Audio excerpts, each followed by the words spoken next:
Yeah, good evening, everyone. The battle for Nigeria 2027 election has already begun. Um, on one side, President Bola Tinubu is tightening his grip on power. On the other hand, Peter Obi remains the symbol of hope for millions of Nigerians, especially the youth. So tonight, we are asking a bold question. Who will truly shape Nigeria's future? Peter Obi or Tinubu? Let's talk about it. Let's discuss about it tonight. That is all about what we are discussing tonight. Feel free to join our live. We are live on YouTube. We are live on TikTok. Join our live and let us discuss. It's gonna be an interactive section. And it's gonna be wonderful interactive section. So join us as we discuss the issue. So yeah, son of Raj, you are welcome. Son of Raj, you are welcome. You're welcome, son of Raj. Um, Please feel free to send your requests and join us so that we will interact together. Yeah. Son of Raj, how are you? I'm all right. Good evening, Mr. Justin. I'm Comrade Justin Obi. You are my life. And how are you doing? All right, comrade. How are you? I'm cool. And you? I'm all right. I think we're talking about the 2027 election, right? Yes. Okay. So as we can, yeah, as you can see, 2027 election, Tinubu is tightening up, putting everything, making sure that he retained the power come 2027. There is should I call it a rumor? Let's just say it's but if you look at the event that is going on in Nigeria, you cannot call it a rumor. Many governors are being cajoled to join APC. Many governors are many politicians are being with hunch with state powers to join APC in order to make sure that Tinubu comes back in 2027 general election. So all those things they are obvious, although APC have been denying it. But Tinubu is waxing and making sure that he retain power by all means.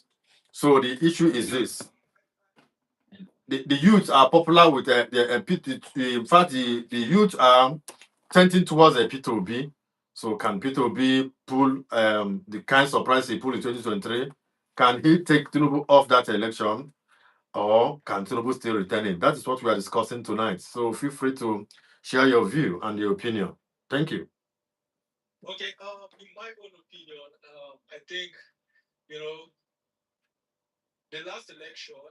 Let's talk about the last election before I can say anything about the upcoming election 2027. I think the last election, there's something people don't understand about Tinubu. Tinubu is a very good politician. Understands politics. People. I don't know if you understand. Beyond power, I see a very different man. I tried his best for Nigeria, but the truth is that nobody can fix Nigeria under 4 years. That's the truth. I know, yes, some of the policies might not be going the way people want it and all. Just a moment. Sorry. Good evening. Yeah, I'm working. Good evening.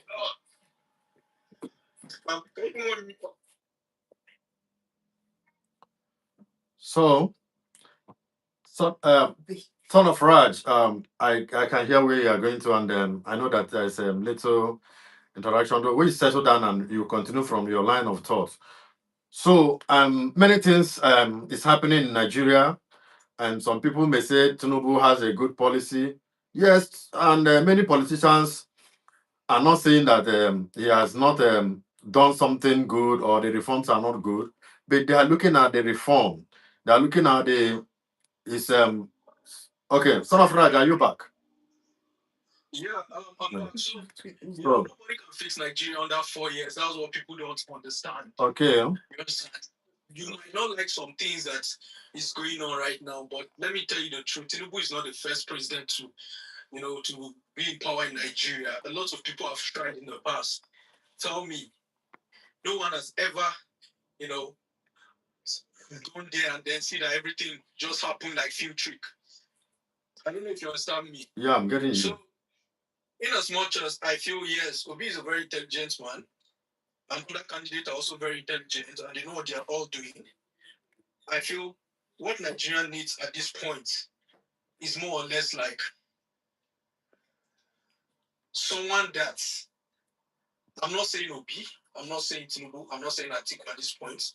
Nigeria needs someone that really, beyond the politics, understands how a country's economy is supposed to function. Because for now, I think Nigeria is really, I think we are doing the same thing over and over again. You understand what I'm talking about? Like, anyone that comes to power, the hardship is still, and everything. But if you're talking about Tinubu, Tinubu is very intelligent as a politician. I'll tell you that for free. He knows politics. Okay. He knows politics. Obi is very intelligent too. You understand what I'm talking about? But at this point now, what we need to think as Nigerians is who can actually deliver beyond politics. Who is that person that will deliver beyond emotions? So, son of Raj, if I may ask you, you have just delivered a very intelligent submission. But if I should ask you, because you said something that Tinubu things our leaders have been repeating the same thing and repeating the same thing now. No, since they are now repeating the same method and the country is getting worse, economic wise, social, political, in fact, every aspect of our life, even security wise, and every aspect of our life. Then do you now still propose that Tinubu should continue? Do you ever think Tinubu will not continue? No, I want to hear your opinion. See, let me tell you one thing. Son of Raj, let me tell you one thing. There, this saying that Tinubu is not Jonathan. This one is a strategist and all those ones. But we have seen a mighty politician that has been defeated in the past. So Tinubu can be defeated. So and presidency is not his birthright.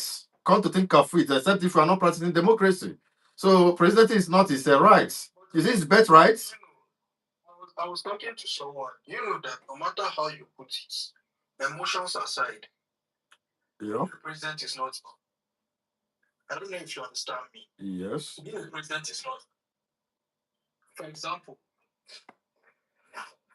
talking about the family, which is the smallest unit of the society alone.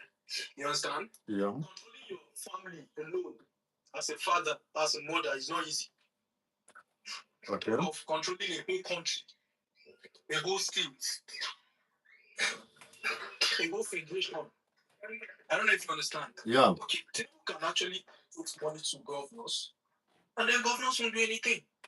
Governors can actually allocate money to local governments, and they won't do anything.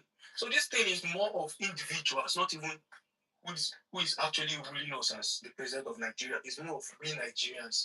You understand? When you see No, son of Raj, wait. let's say an average Nigerian. Son of Raj, wait. Yes. Are you not blaming innocent Nigerians who are not in power, who have not even tested power, even you and I, who have not even been there? So are you now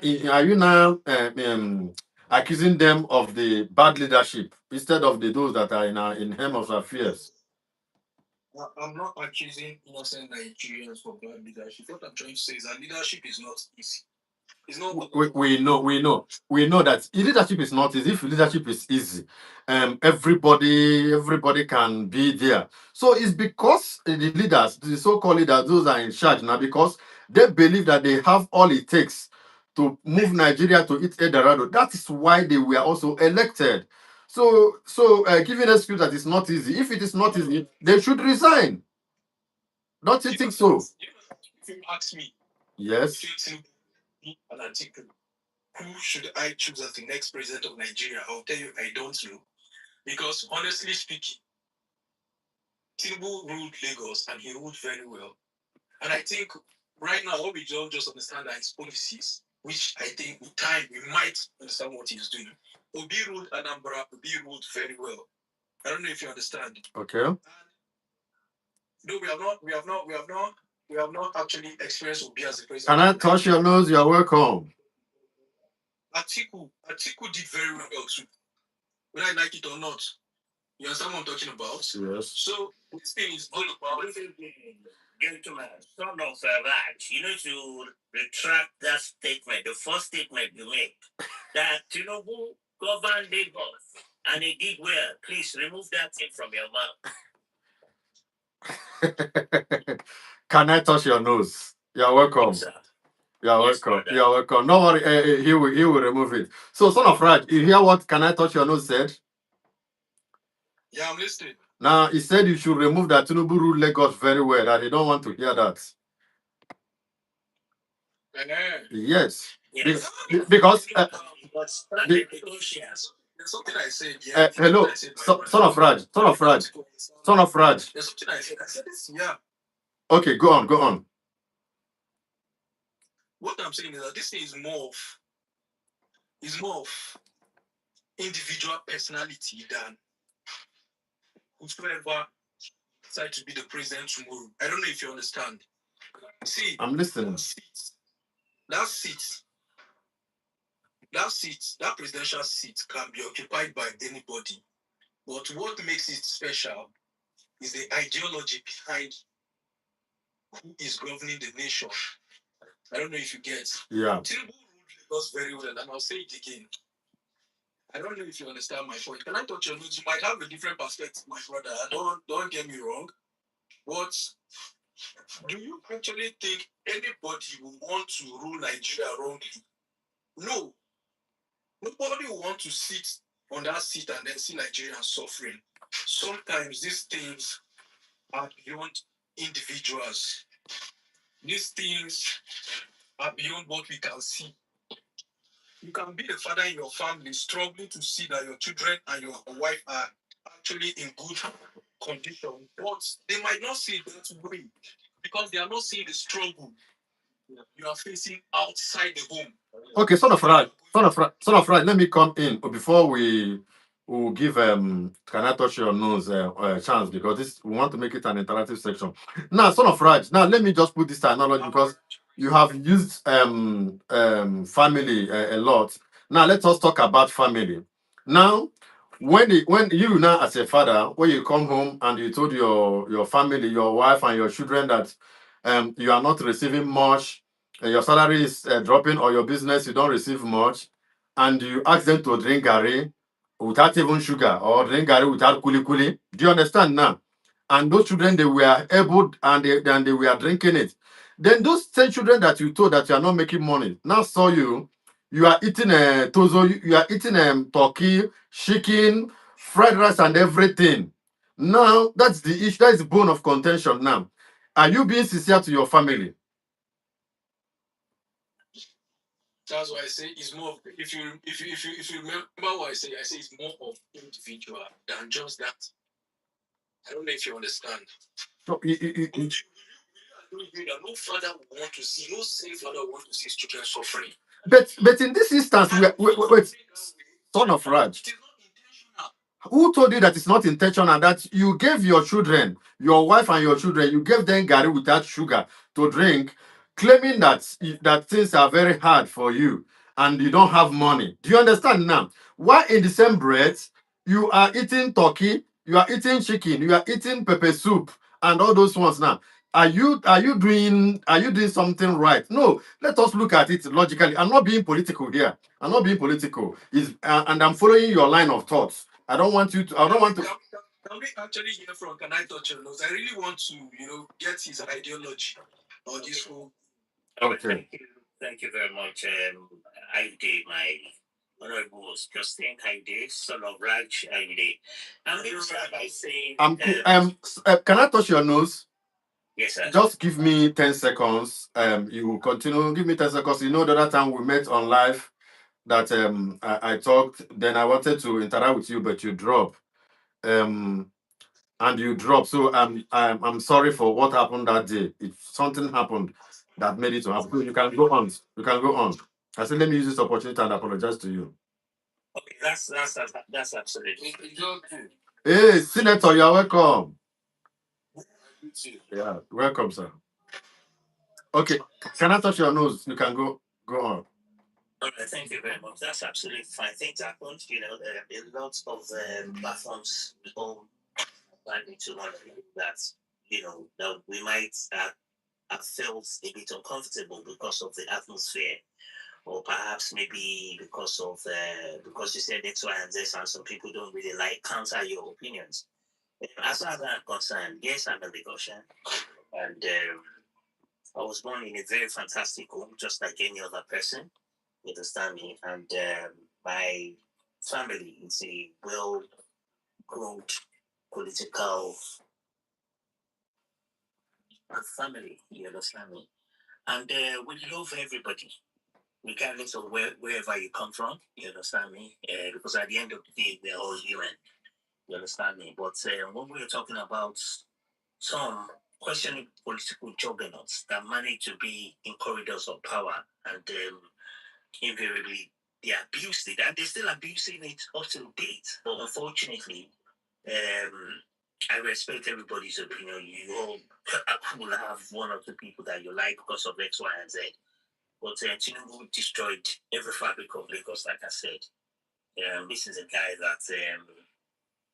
that actually we don't have Lagos State Polytechnic, for an example. You understand me? They have complex in Ikorodu. It's not big enough.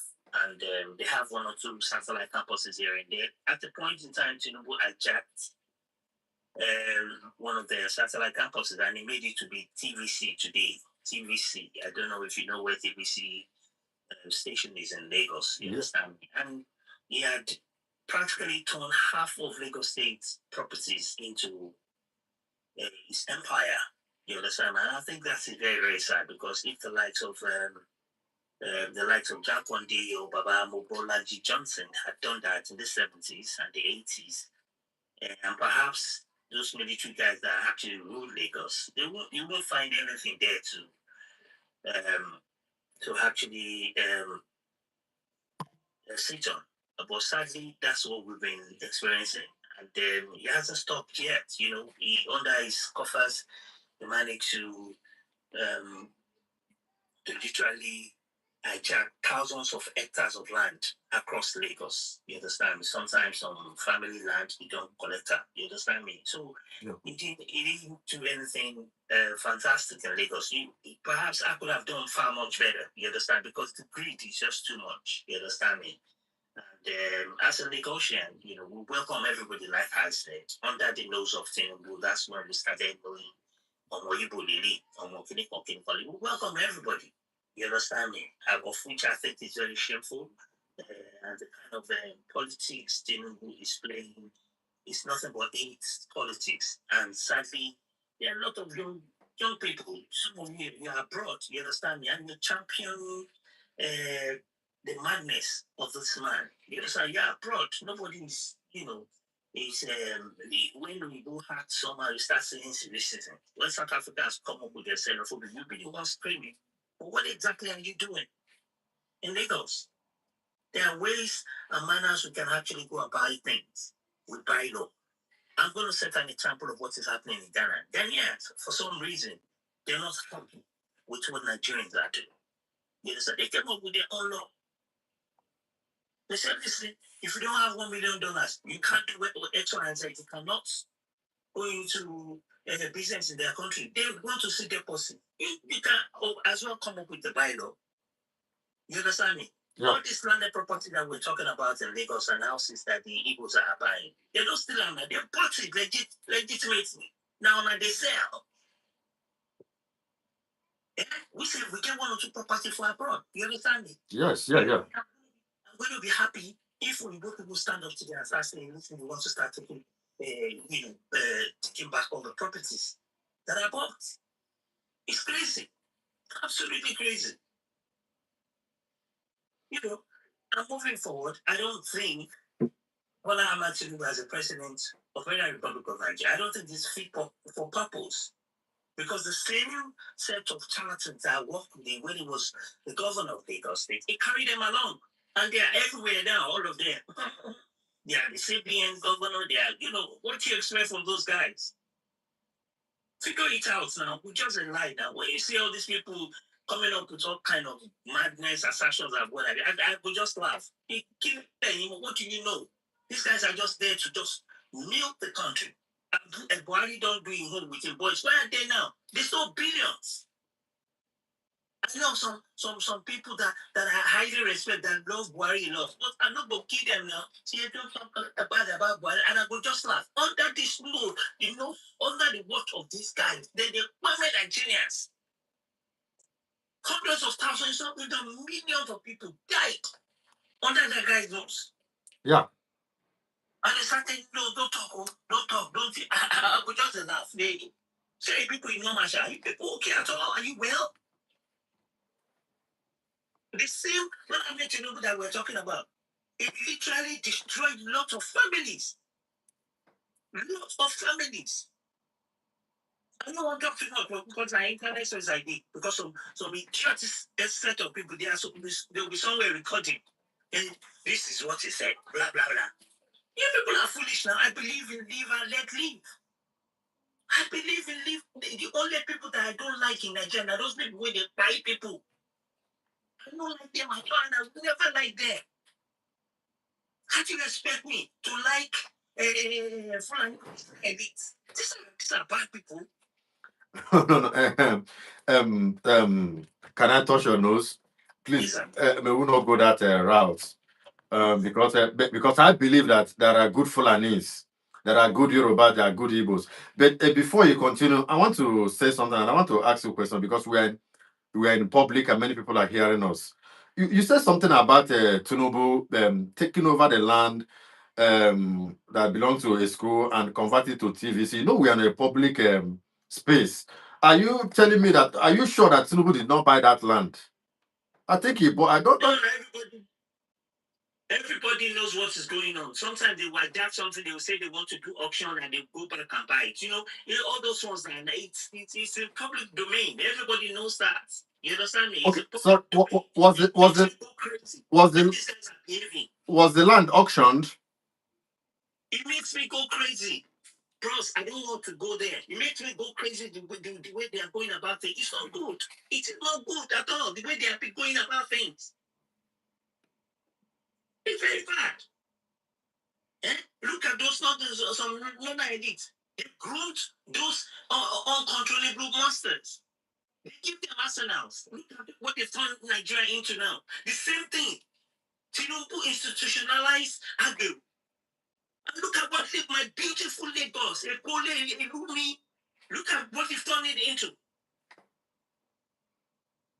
Oh, okay. Can I touch your nose? I can really get where you are going. I understand where you are going. It's just, okay, my brother. I'm not gonna lie to you.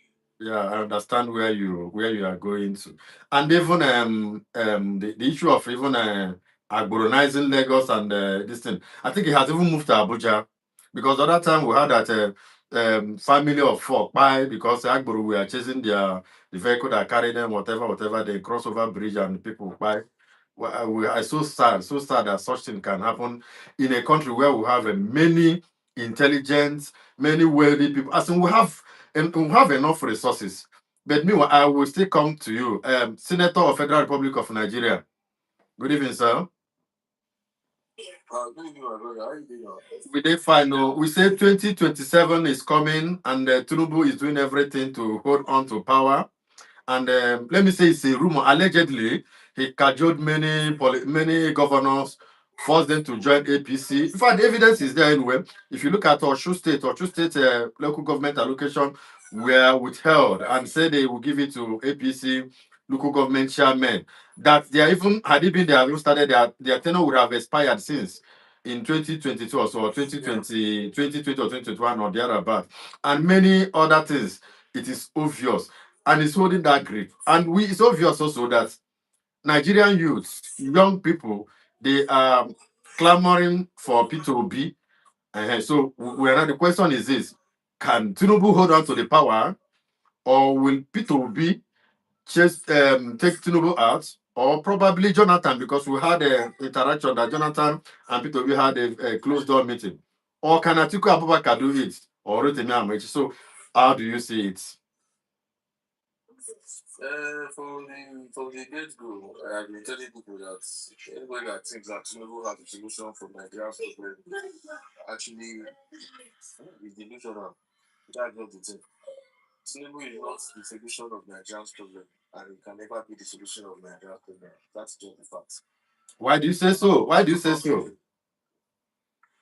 To me, you've seen the likes of imagine this is the first time in the history of Nigeria we the Senate and the House of Assembly, we've seen senators and House of Representative member chanting instead of reciting the national anthem, they are busy saying on your mandate you shall stand. It has never happened in the history of Nigeria. Never. So now it automatically means that our national anthem holds no value.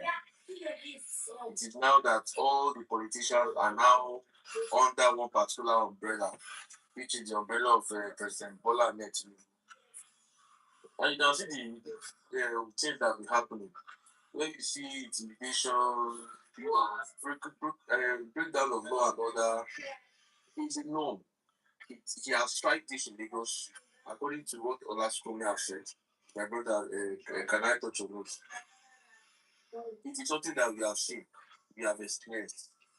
So anybody that feels that Tinubu is going to come out to miracle, I was telling them that day that anybody that is thinking that Tinubu is the solution of Nigerian problem, he don't play. The man is how do I even put it? Like people don't understand that.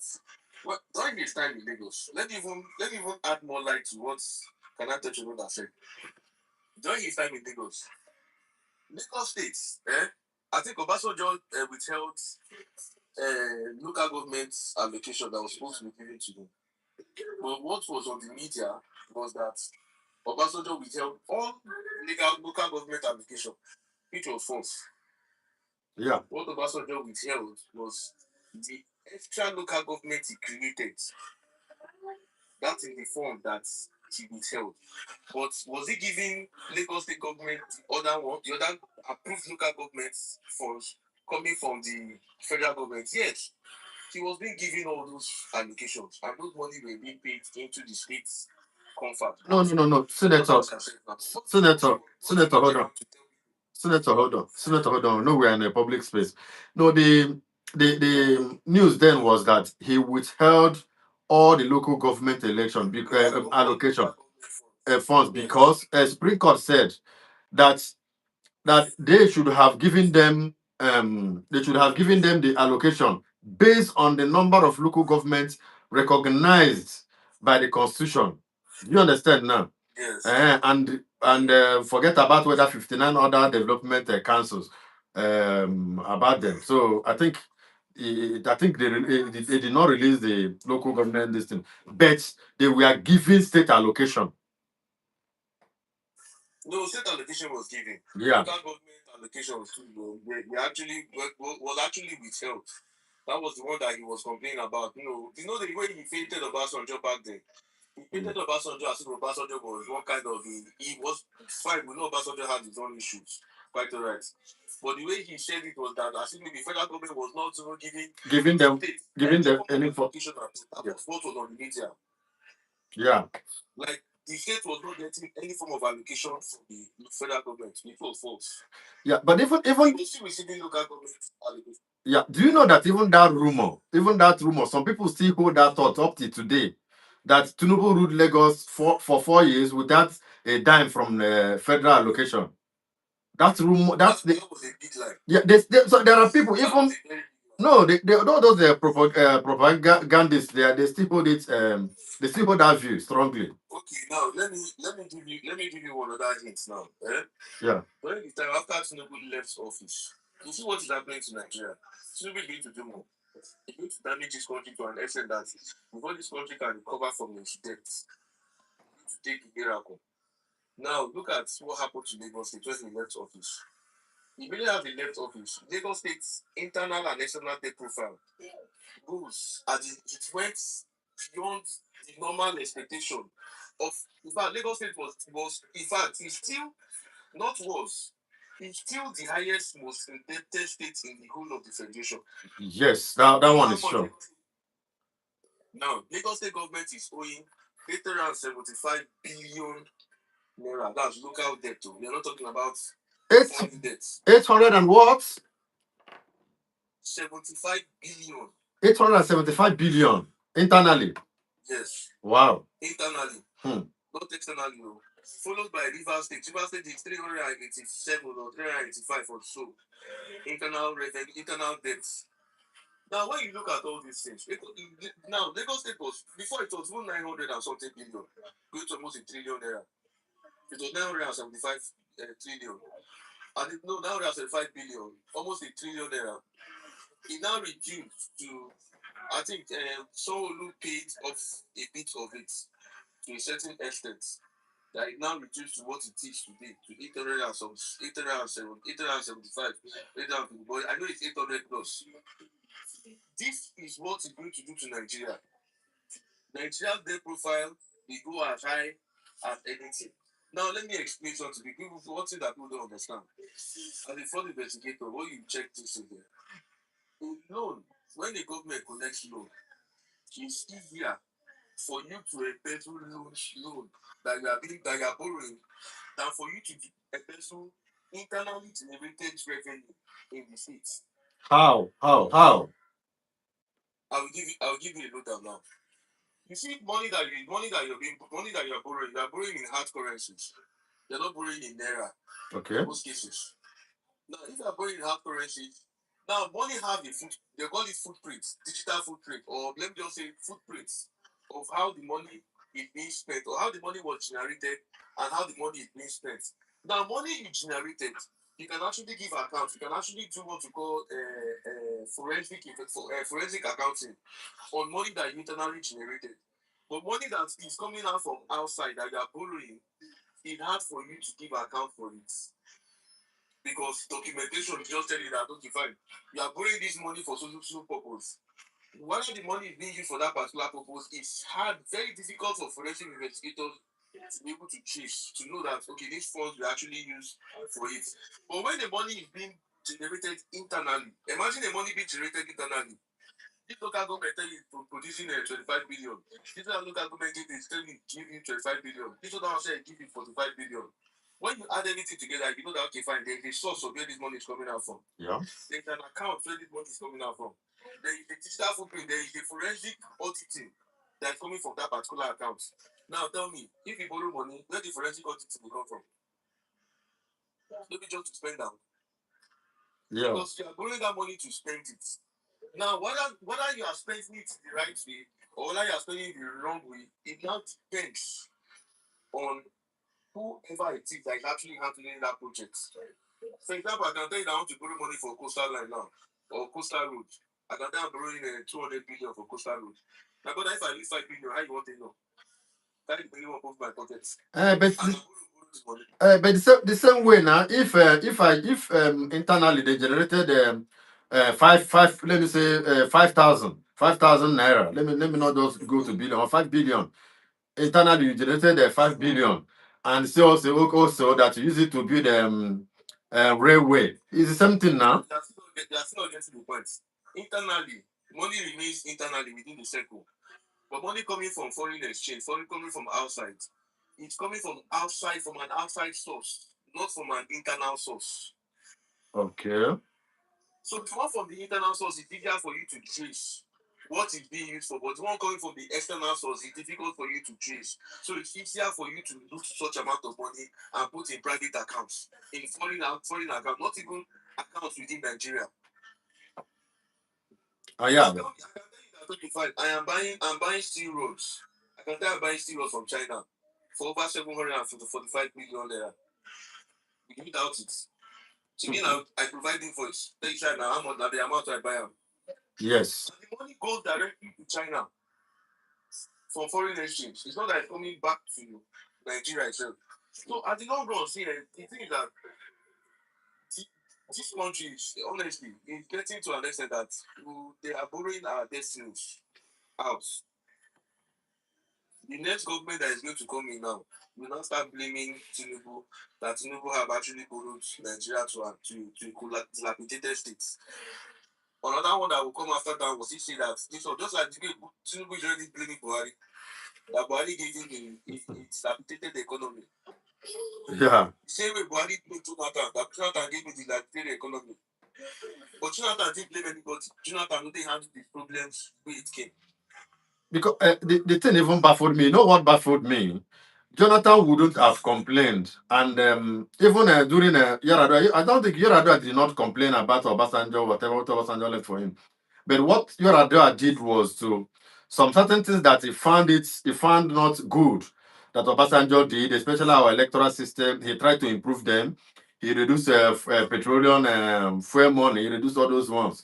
Yeah, he tried to reduce all those ones without complaining. The same thing with Jonathan. So it's because they are from the same party. But what baffles me with this APC is that when Tinubu entered, Tinubu starts blaming Buhari, and they were the one that put Buhari into power. They ruled with Buhari and every other thing. So I don't even really quite understand what is even really going on. So, but the way things are going now, do you see any possibility of Tinubu retaining that power? Or can he be voted out? It's a bit difficult for APC to take power this period, right? Because from what is happening, see, the hardship is telling on everybody. That's just the truth. But If they should run a free and fair election today, okay. before 9 o'clock, APC would have lost the election. I like. Nobody in Nigeria today that will tell me that it's not he or she is not facing one sort of hardship or problem, even if you are living abroad. The amount of money you sent back in 2023 or maybe 2022 is not the same amount of money that are sending back to Nigeria today. Because it will double or to triple. So now if you are sending like 150,000 every month to take care of family in Nigeria, just know that what you'll be sending now is about 600 to 700,000 naira. So even you living abroad, you are earning more, but you are still spending more. Taking care of people at home. So there is nobody that did hardship have not marked on the body. Even the rich in the society. Because even the rich in the society now, they are now seen as how do I go put it? People are now seeing them as cash cow, means of survival. That is why they highlight the kidnapping and insecurity. Because my brother, when they see you, they drive better car. They see you, they get better clothes, you wear good chain for them. Next thing they go to carry, collect ransom for your head. They will see flog you join on top. If they say they will just carry your head better. But the beating you go collect, now better beating, beating pro max. Now nice you will come out with your life. So even the rich, everybody is suffering it. So it's high time that people will not notice that the APC government is not a government for the people. It's a government that serves only the pockets of the rich or people under the carcass of APC, not for the people. They are telling us that okay, fine, refinery is working. My brother, the Port Harcourt refinery cannot even produce groundnut oil. You don't mean it. Let us say it's the way it is. But, the facts. But there's this journalist from TVC, I think BKO, Bola Babajide Otitoju also. That during that time, during that euphoria of a refinery, he said he went there on by himself. He went there and the refinery is working. And whoever tell you that refinery is not working, that person is not being true to himself. That's the way he was even narrating it that day. So I don't know which one are we going. In fact, media is one of our problems. I think Okay, this. Let me not ask you. The coastal route they're talking about that they commissioned. Have you seen anybody that will score 3 or 5/10 and say he has passed an exam? Oh, but looking at the question you asked. 3 out of 100. Oh, I Out of 100. You say 10 out of 100 and tell you that he has passed the exam. No. I think the now, the same government that commissions a coastal road. You understand what it means by commissioning? That is, I have completed the project. Yeah. That is what it means by commissioning. If I'm commissioning my house, it means that I have finished basically everything I have to do on that particular house. If I'm commissioning a street, I know that I've commissioned, maybe I've done the road completely on that street. I am now commissioning it and bringing in dignitaries to come and commission that place. Yes. Same government commissions a road, 21 or 18 kilometers of road out of 720. But they say it starts. For themselves. No, they have done a very good job. They say it starts. They say they did a 30 out of 750. even say, okay, 50 out of 720. Let us even give them the case of 100. Okay, they did 100 out of 20, and they commissioned that particular purchase. Is it that same government that will tell you that the refinery is working and you believe? No, I see. But the question is this: the question is this: is it? Let's get it straight. Is it 720 kilometers or 750? I don't know. I think it should be 750 or 750. Yeah, I think Yeah, it's, but it's now the question I want to ask on that coastal road, after commissioning that, even the 30 kilometer is jointed.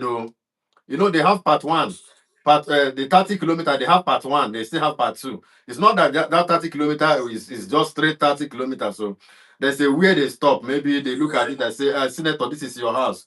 You are not good to be driving in a good road. Let us go to Obafemi family and start from Obafemi family. So it was disjointed. I think some part is either 18 or 19 point something. Then the other one is either 9 point something or 10 or thereabout. So it was not just straight 30 kilometers. So that's how it is. But the question is this: having commissioned that 30 or having to show that 30 to people who haven't used it for propaganda, have they done in maybe 1 kilometer or 2 kilometer in addition to that 30 that they did? Yeah, brother, I don't even know if you've actually even done the extra 1 kilometer. So the truth is that this government is based on the shit. The government is based on lies. Because Keep giving us statistics. you know what? Statistics every time. You know, That the government have raised the government external reserve or foreign reserve with 41 billion. First ever in the time of 4 years or 5 years that the external revenue. Now when us ask ourselves, you have external revenue of 41 billion. You keep borrowing our destinies to the hand of World Bank and the Chinese and every other person. Why do you keep borrowing when you are generating internal revenue and you're also generating external revenue? We should ask ourselves these questions. Why is it that we keep borrowing to do all these projects that they are doing? Today they are doing Sokoto Lagos Road. Tomorrow they are doing Port Harcourt, Akwa Ibom, Calabar Lagos Road. Tomorrow they are telling that they are using 1.3 billion naira, 3.3 billion naira to renovate Third Mainland Bridge. Next month they'll tell they are really 400 something billion naira to renovate Lagos Airport. No.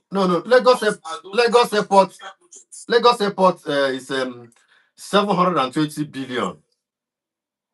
Okay, 720 billion. Yes, so yes. Let me ask you now, if they had put that money into healthcare or put that money into institutions like maybe security, not let us even leave security first.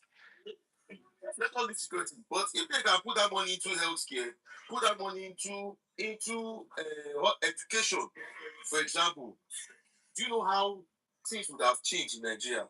Put that money into agriculture. Put it as in look for a way to strengthen farmers, give them more leverage for them to be able to produce more goods for themselves, more agricultural products. Make it that you boost the economy. Not just telling us that okay, fine, you are using it to build roads.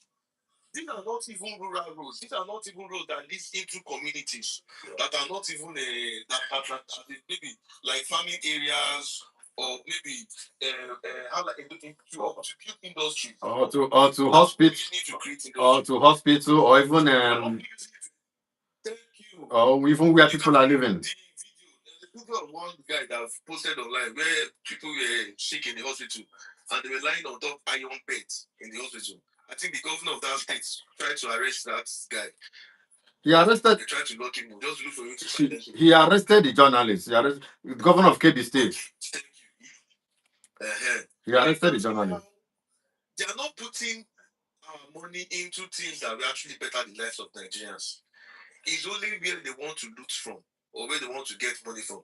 That 3.3 billion naira you're using to build another Third Mainland, you're using to renovate one bridge. Why can't you use it to build another bridge? You're using to renovate an old one. It's not more 3.3 billion naira. 3.3 billion naira can be the community. But even before that, we were told that because Minister of Works, Dave Umai, came up and said they have fixed the Third Mainland Bridge, that there's no problem and everything is going on fine with that third mainland bridge. So when I was yes, he said every I think the first time Tinubu took over office. yes, he said They did wait. construction work on it. Now I they know are under, using some of that money again to innovate it. These are just avenues for them to loot I know under, for the government. I know understand, Senator. You said they painted it. Yes, they paid the ones that was what they did now. They painted it and placed on the bridge and CCTV cameras to monitor that speed control camera. Yeah. That's the only thing they placed on it. This is road like pass almost every day. Okay. There's no serious work they did on that bridge now. The only thing they did was just painting. Wow. Well, it's like this present government, Tinubu government is like that the leadership of Governor Muneke. But before we go, let me the way I'm seeing, we'll see the edit now. So, True Vine, you are welcome. True Vine T, you are welcome. Are you there? Oh yes, sir.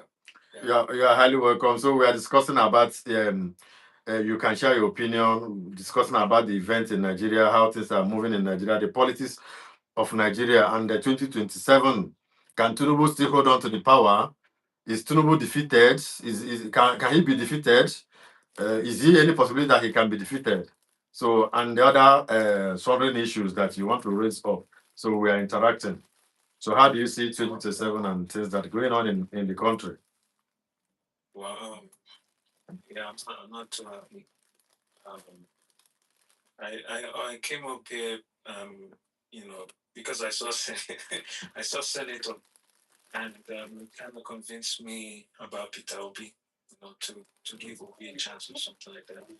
And but in regards to your question, yeah, I just think this whole politics. I like that your platform talks about the politics that's going on in Nigeria, but at the same time, I also think that Nigerians we are just stuck in a loop, where we are stuck in a loop of hope.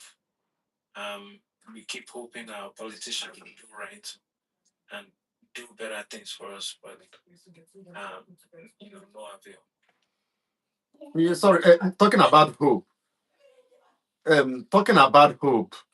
I'm not saying that this crop of politician I'm not placing my hope on them, but then I believe that we should keep hope alive because when we are hopeless, when your hope is no more alive, in fact, it's as good as somebody who don't buy person as if you are no more living. So keeping hope alive, that I encourage. So go on. Yeah, it's one thing to keep hope alive, but at the same time, what are most of the citizens and Nigerians doing to hold these leaders accountable? We can be hopeful, but if no one is really poking at these politicians, they are not really gonna do anything. Part of my look, I live in France, right? And living in France has made me realize that Nigerians we've been cheated of a better life, right? I didn't realize that good road um, was not a bad. It's not a bad thing. Constant lights is not a bad thing. Healthcare is not a bad thing. Um, Investment in our agriculture is not a bad thing. In Nigeria, we feel like it's normal to not have those things, to not have security, to not have our agriculture, no good roads, no good healthcare system, no poor education. We feel like it's all right, but when we are in countries outside Nigeria, you see that these people have better system. So and really, I've been studying how the France government has been working. It's because the citizens they hold their politicians accountable, whereas I don't feel the same energy when it comes to Nigerians. I feel like it has to be. I feel like it has to be someone getting on a line for us to, get motivated for us to unite and cause a change. For example, when we talk about NSAS, when when that, when that event happened, it caused a spark where lots of Nigerians united, and then the government eventually ended SARS. So my thing is, what can we get that spark, that same energy to ignite so that everyone can unite and come out and protest and talk about healthcare, talk about security, talk about investment in our agriculture and all that. So that's just my input, honestly. Okay, that time will come until when we get things serious with ourselves.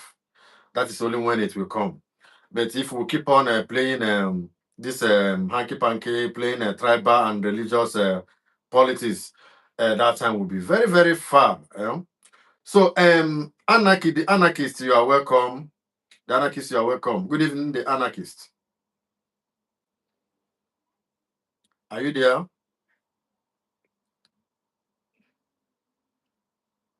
The anarchist, are you there? Yes. I'm greeting you too. Okay. Good evening. How are you? I'm fine. Senator, you don't greet me. They will I greet don't you. go church today. Anarchist are in there. They go carry your offering run. They not go church to collect your offering. Anarchist are in there. How are you doing? I hope you are not going to commit anarchy here. I hope we are safe. What did you say? I said, I hope we are safe, the anarchists. No, anarchy is a good thing. Okay. To you? I don't know. To everybody. In what sense? You see, it is only government. Government will teach you the surveys. Like those who study government in school, upper school science, they will just teach them the surveys that anarchist means a lawless or society without government. They won't go in deep to know why they think that that society does not need a government to run on its own. It means a society where love controls everyone. A coercive government is not necessary where there is love. Shaking up. So now you believe. So do you believe in violence? No, against that. But the violence, but violence is part of anarchy. No. Anarchy. Let me tell you this. You know what it means by without an authority, something that is without authority. Well, you must understand the concept that has the name, that the name is relying on. The name is relying on love. On what? On love. That is why in a family, you don't need government to run the family. You only need love to run the family. A brother, a good sibling, will never do something bad to his other siblings if there is love. You understand? You don't need government. Shed more light on it, please. Hey, that is what I'm telling you. Now, the only thing anarchists do, they are not troublemakers. They are troubleshooters. They look for where there is trouble and give solution to it. And that is why I don't think plenty of people today. I don't feel angry with it today. Aine, Yeah. you are getting me and some other people more confused. No, you don't need to be confused. Yes, now because when you say anarchy is a troubleshooter, but people see anarchy as something that causes problem. No. It's a problem creator.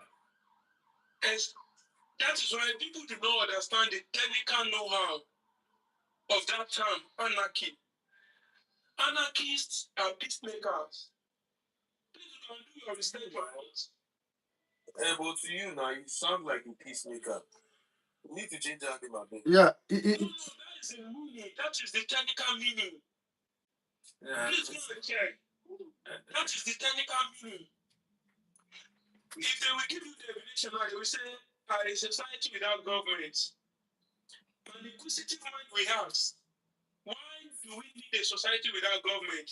And they will further prove to you that when there is love, you don't need government. You understand?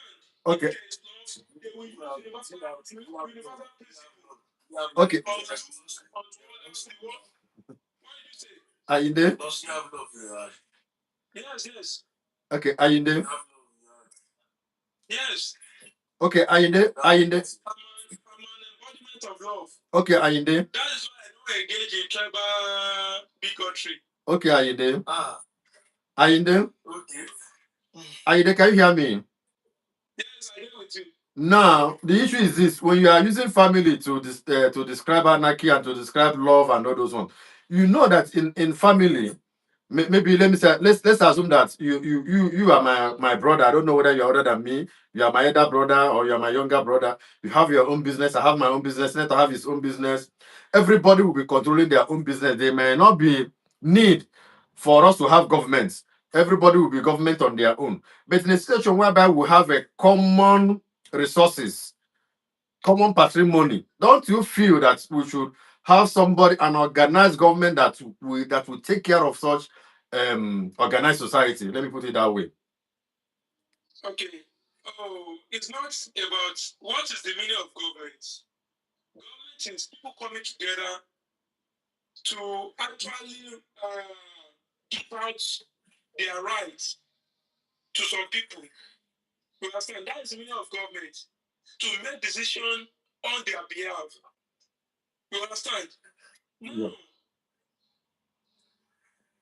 in the question you asked, you said because of different interests. You understand? Yes. Because of different interests, people need governments. And do not forget that the government they need are still the same people. You understand? And they realize that some people might go gaga. Some people are biologically primitive. They will go gaga. That is why the need for coercive law. There's nothing special about government than coercive law. Now they establish the law. And everything like that is working. There are some society. Let me take you back to the heterogeneous society of the Igbos before the colonial masters. Igbos coordinated themselves without a particular head. Without a particular head. Use that perspective to imagine a society, not an utopian society, but a society that can be realistic, where people gather, no chairman, nothing, and they are still making it because of the love that radiates among them. Okay, I want to correct one impression before before we move on. It is a lie. You know, that's the problem I have with some people that are elected, or I don't want to use the word Westerners. Some people that have access to media or publications. Don't say that Igbos don't have head. We have head. But we say that maybe the kind of the head or the political leader or the way we take decision is not determined on those that are running their affairs. Because if I can tell you, let me just give you a brief examples. Like in my place, we have age grades. Instead of that age grade, we must have somebody that is head. Even in the family, maybe the oldest man we pronounce the decision. But what happened to the Igbo people is this: it is not the will of the person that pronounced the decision that's happened. It is the will of the people. When they now listen to people, they can even put it into vote, or when you look at, or maybe the oldest man in the community, when they look at, okay, oh, this thing is going this way, he will not say, okay, because we have agreed on this, okay, let's do some certain things. His pronouncement is not that of his own thought or his executive members. but that of the people. So when people say that Igbos don't have health, I don't find it easier because I know as I'm talking to you, I went to school and I'm a community man. So and I've been in community leadership. But what happened is that the will of the people is what the eldest man or the head of the person pronounced. That's what happened. To say that Igbo don't. Do you not agree that the leadership, the Igbo's leadership in the heterogeneous society then was impotent? Impotent? Yes. No, I disagree with you. Why? Oh, do you know what it means by impotent? It means that they are not productive. They are not effective. They are not effective, yeah. Yes. No. That is what you are saying. You see, in leadership, leaders must take decision that is best for the people. If people might not even understand that decision is best for them. You understand? That is leadership. No. Now listen. That's what I'm telling you now. Listen now. That's what I'm telling you. In Igbo's society, as you have been saying now, that Igbo society now that you are referring to, what happened is that okay. Let's assume. Let me just use two or three incidents to give you an example. They may say, okay, let us build school. They may propose school. There may be a proposal for us to build maybe town hall. There may be a proposal to build church. Do you understand now?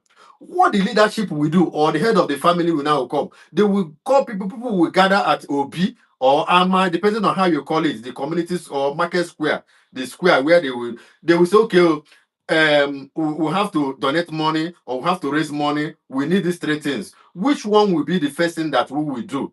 The people will debate. These three things they are good. The people will debate. So You don't need to explain anything to this guy. This So- guy is a tribal bigot. no. No. Son, hold on. Son, hold on. Don't be offended that I asked you to hold on. Hold on. If I did like let it be bigot, religion or tribal bigot, it doesn't matter. What matters is that whatever he said here, he should not insult people, we should not insult anybody. Whatever he says here, you that is not tribal bigot, we will now educate him or counter him so that the public will learn. So please let's not put it there. So we'll come to you. We'll come to you shortly. Now, my question is this, anarchist. My question is this: having talked about the government, you don't like government and all those ones. Now, the question is this: the way Nigeria is today, what is going on in Nigeria? Are you rooting that Tinubu should continue, or that another person will come in, either Peter Obi, Atiku, Goodluck, Jonathan, Amashi, or some other person that have not declared interest? Adewumi Akinsoya, I think Adewumi, the former MD of African Development Bank, because I love that guy. He's intelligent. That person will take over, or even me, the host. Can I take over from Tinubu? What do you think? Or even you are in there? I will vote for you, host, if you Thank you so much. Ayinde, what do you think?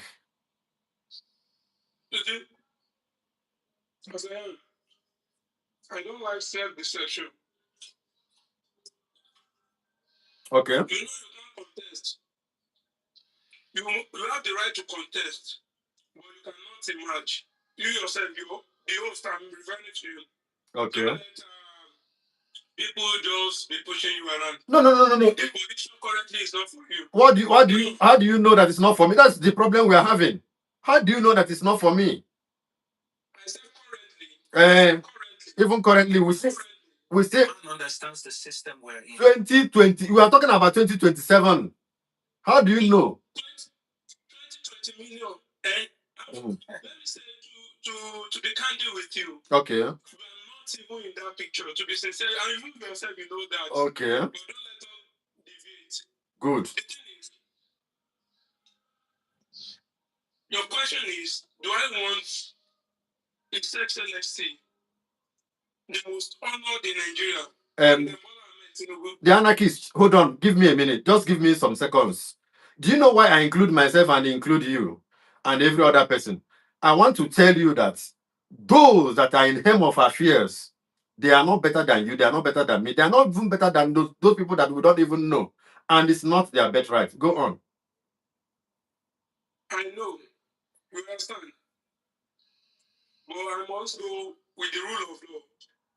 I'm not yet got to that age to contest for president according to the Constitution of Nigeria. You understand? So what age? Sorry, what age? Because as we are talking, so that we for the purpose of education, what age? The minimum age is 35 years. Oh, you're not up to 35. No. Okay. That is not the point. I'm even now using you. You might even go above 35. The template currently, you might do your what is it called? Your poster. You have the right to contest, but you will not emerge. That is fact. Undeniable fact, undebatable fact. And I'm telling you that I will emerge. I will emerge if I contest. I want to rebook that. I want to first of all rebook that. I'm telling you that if I contest, I will pick the party tickets and I will contest the election and I will defeat Tinubu or whoever that is in charge. Now, is why Nigerians go on. The system. Go on and give us some reason, so that we move to another speaker. I don't base reality on I believe. There are some who is popular, who is more popular than you.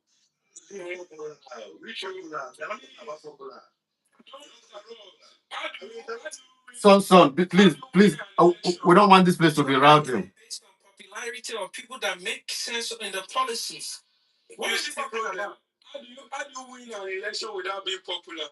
I don't even know. You people create a society in your head that is quietly different. Okay. From the society. Okay. Anarchist. Hold on, guys.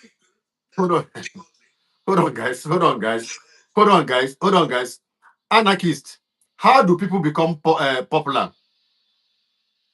Thank you.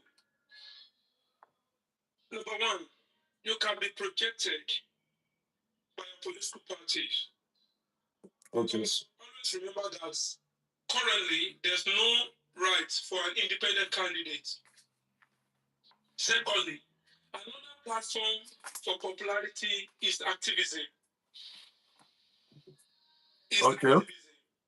Now, if you, let's say, you have been in activism for 10 years like Showore, people, to this moment, some people do not even know Showore. For you to know how political popularity is demanding.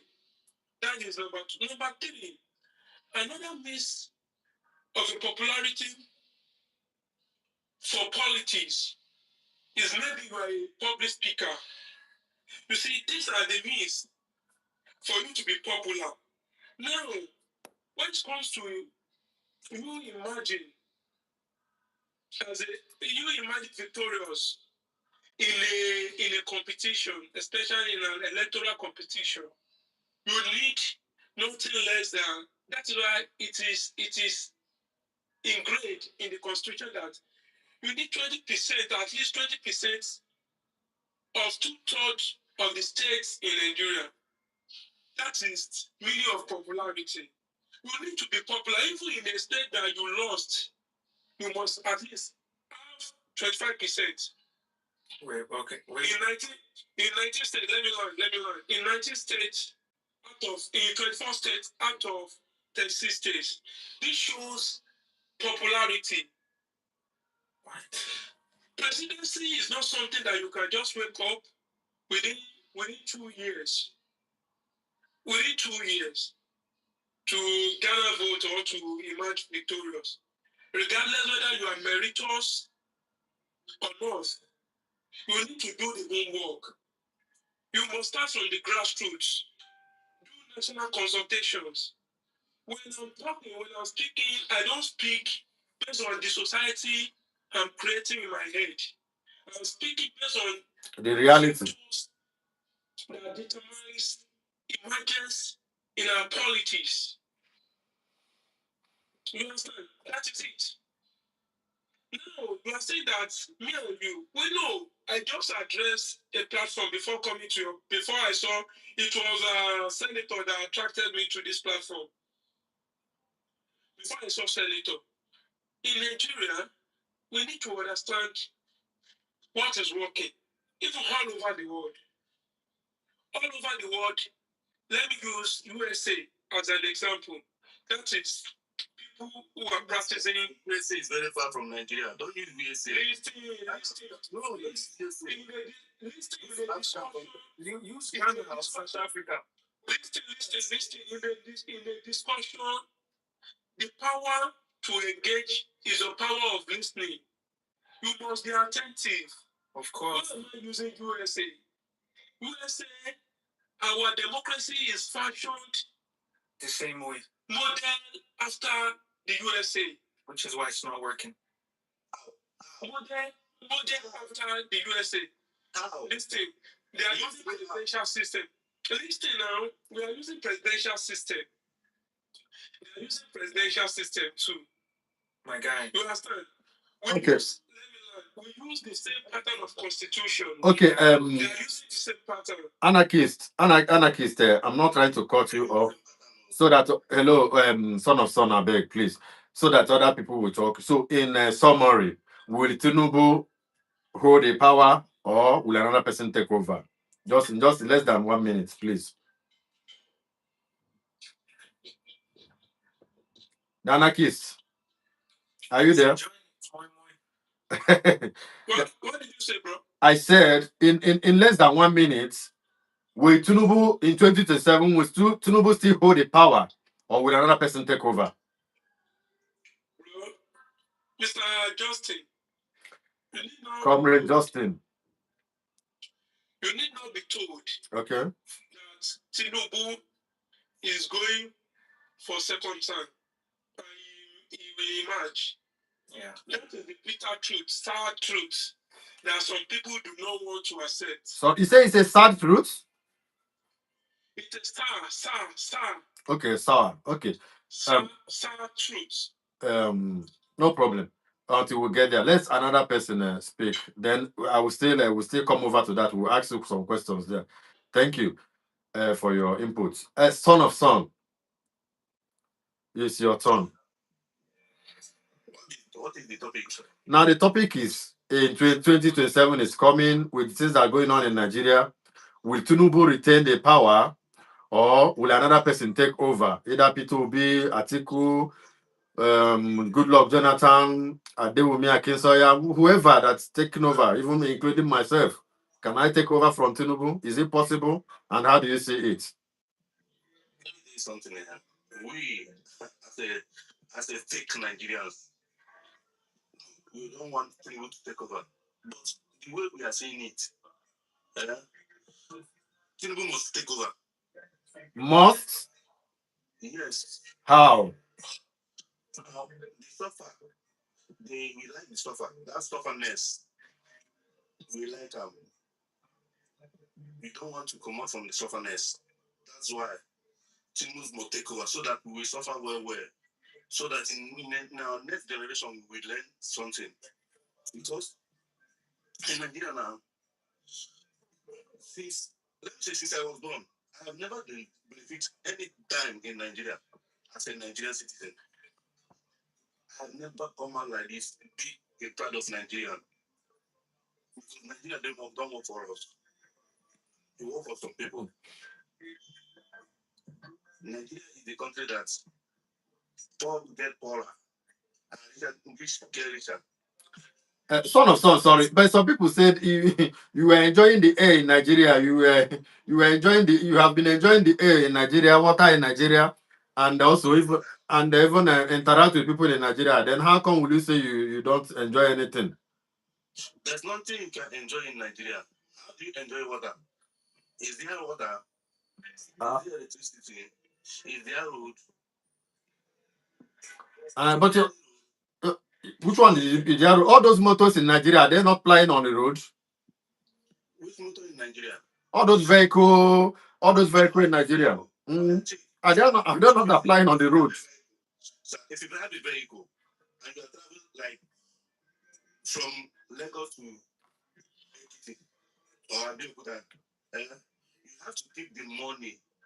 You have to keep the money that when you reach there, you have to call mechanic to fix your vehicle very well so that you can drive it and come back. Without it, you cannot drive your vehicle and come back again. So in summary, now you mean that when there is a bad road, there's no road. That bad road, okay, bad road is as well as no road. Yeah. Okay, I get you. And in Nigeria is where that when you are traveling, you'll be afraid. You have to be afraid. Afraid of what again? When you have God, when you have Holy Ghost, you have Chongo and you have Chongo and you have Amadioha. They don't work for Nigeria. Huh? They don't work for Nigeria because if you don't have accidents because of the bad road, you jam all these armed robbers. Wait, son of son, wait. Let's get this thing clear. Let's get this thing right. You mean all those Holy Ghost fire?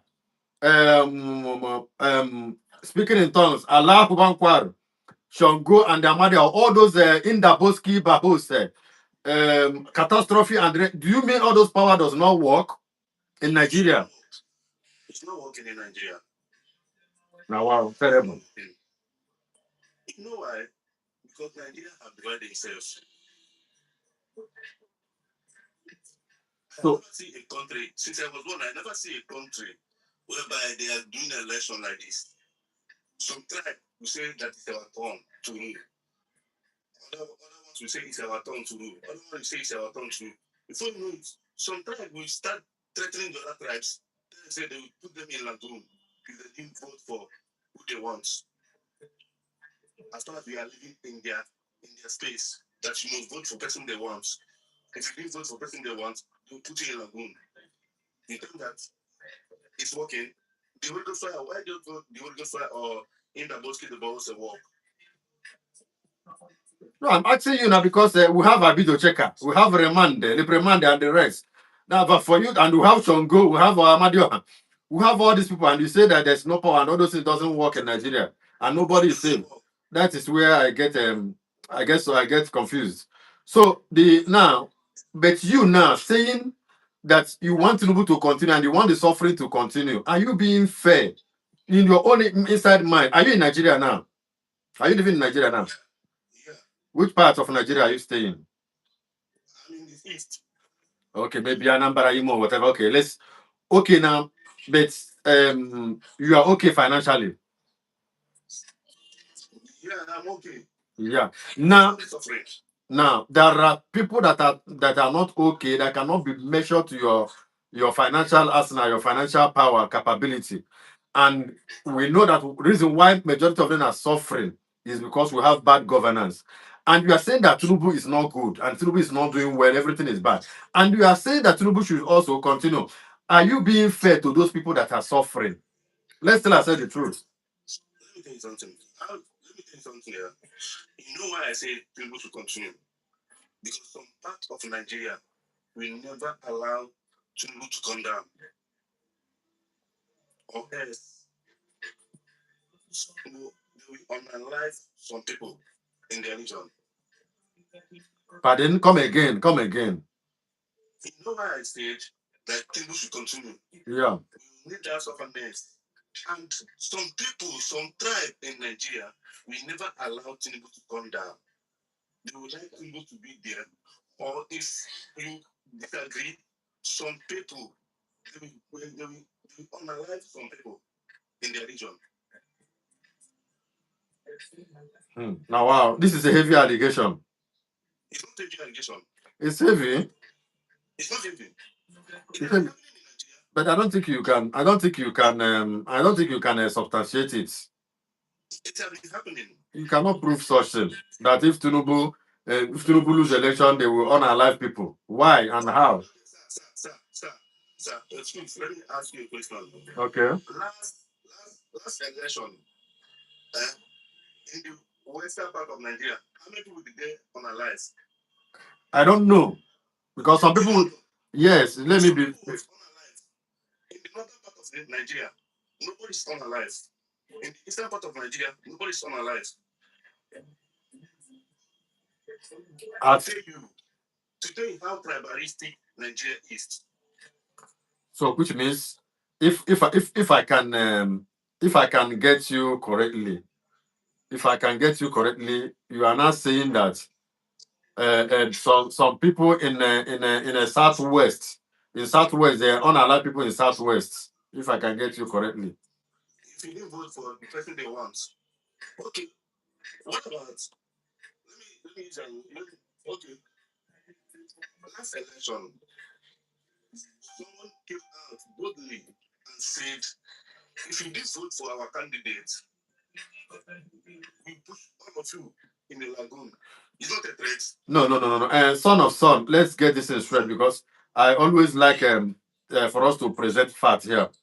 That thing, that place, that one you are referring to was not last year. In this, what it was not in 2023. I think it was in 2015 thereabout when Ambode, because I want anybody to prove me wrong. When Ambode contested with Jimmy Agbaje in Lagos State, and the way Igbo people were like go rooting for Jimmy Agbaje, and the king now, the Oba of Lagos made that statement that Ambode is like his son, that if anybody who did not vote for him, they will push him. So it's between two brothers contesting. So I don't. It's not in 2020. It's not because of Peter Obi or something like that. The guy that Igbo people want to vote. Do you know why they say that thing they say? Allegedly, because we don't even know whether Igbo people want to vote for allegedly. You know why they told Igbo people, if you don't vote for our candidate, all of you in Lagoon. No, I don't know. Because the other guy, his mother is an Igbo woman, and his father is a Yoruba. Oh, you mean Jimmy Agbaje? Yeah. His mother is an Igbo woman. Really?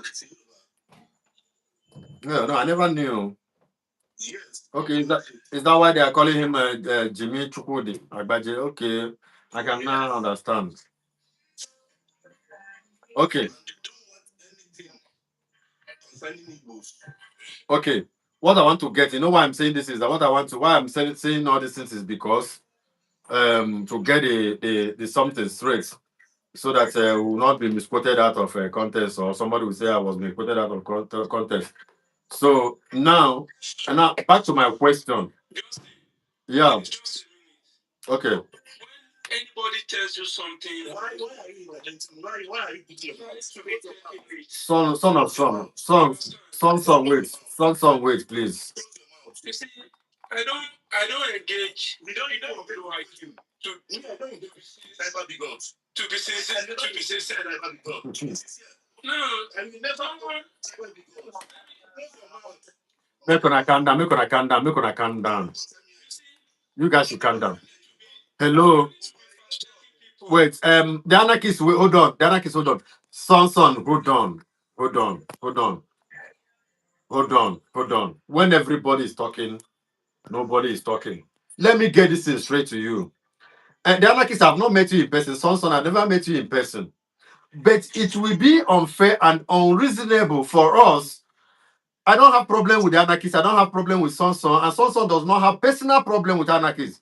It will be unreasonable on our own part that Son and anarchists are having problem because Tinubu is contesting with Peter Obi or Tinubu is contesting with Atiku. I think no. Wait. Hold on. I'm going somewhere. Hold on. Anarchists, hold on. Forget. Anarchists, hold on. Guys, can you hold on, please? Because it is easier for you people to come up and hear and say, no, it's not because of that. But underneath, we know that there is always ethnic or political, religious or coloration to it. So it will be unfair if I have problem with Son. If I have an issue with Son, it's better that I confront him. We will do it man to man. If I have problem with anybody, but fighting a proxy war, something I find it unreasonable. Do you get what I'm saying? I don't know whether you guys get what I'm saying. I find it unreasonable. For you to buy because of all these politicians, it's unreasonable to me. I don't know how you guys see it, but to me, it's not. It doesn't make sense. I'm not that government or Now, you know what? Anarchists, hold on. Son, hold on. Son, you have a. You did not allow you to say anything to know what he's saying. Yeah. So, Just no. never said anything. Remy Kuda. Can wait, cool down. Hello. You just fight them. You just fight them. you don't know what is going on. The Remy. I have made this man. Ashanti, you made me with no IQ. With no IQ. See, this man is a driver because you know what is driver because there. I told him yesterday on the platform. I made this man because of his IQ. And you are confirming that. You said you are begging. He said you go. He said I wanted to correct it.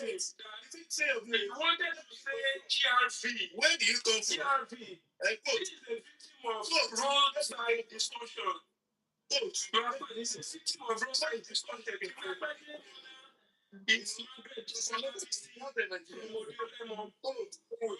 Okay, hold on. Hold on. Guys, hold on.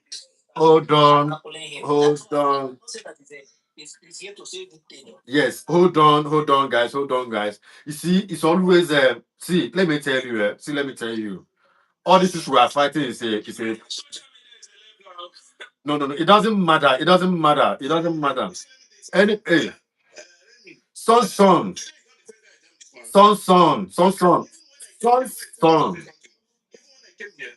This man will never talk about Yorubas. One thing that seven Yorubas. One thing that you talk about Easterners. You talk bad about Easterners all the time. Son. Can you hear me? Can you hear me? See, let me tell you. You might be, you have your own truth. The Ayinde have his own truth. Listen to me. But in as much as we are concerned and on this platform, he has not gone to that route. So why don't we have patience? When he go to that place, we will know how to tackle it. So please calm down. That you have met him in the other place does not mean warrant that you will be fighting him here. So please calm down. I just want to give you a minute to summarize so that we'll move to Remy. We want to make it a conversation so that it will not be a one man affair, one man show. Now the question. No. You have not answered me. I just want in 30 seconds. You said you want sufferness to continue in Nigeria. Are you being fair to the people that are suffering in Nigeria? Are you being fair with that your stand? That's what I want to find out from you. Because you know why I say I think we should continue.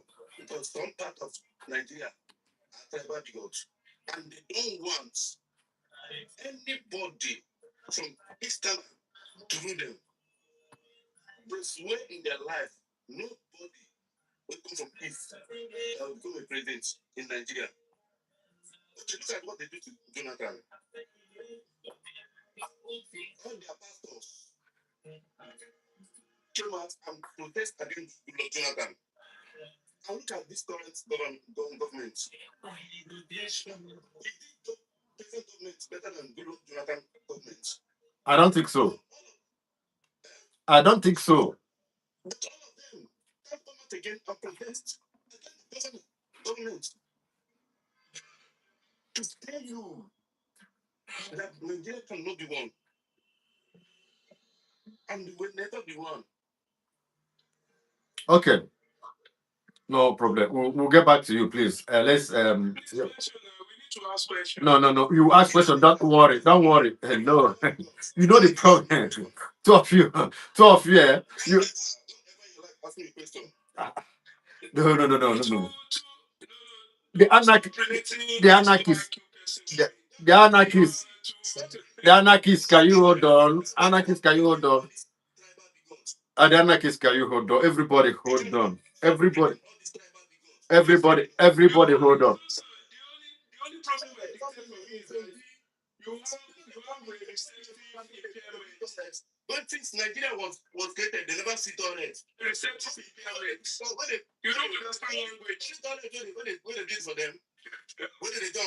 No, how did you do it? Oh my God. This thing was to they go there and secure social social media. Who how can you have a who sent away to rumors? Wait, go to get the impact from. Go to talk now. We don't want to talk in fight.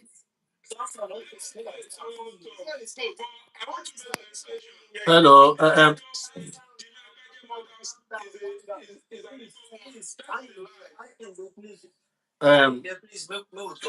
Ayinde, please. Ayinde, please. It's okay, Ayinde.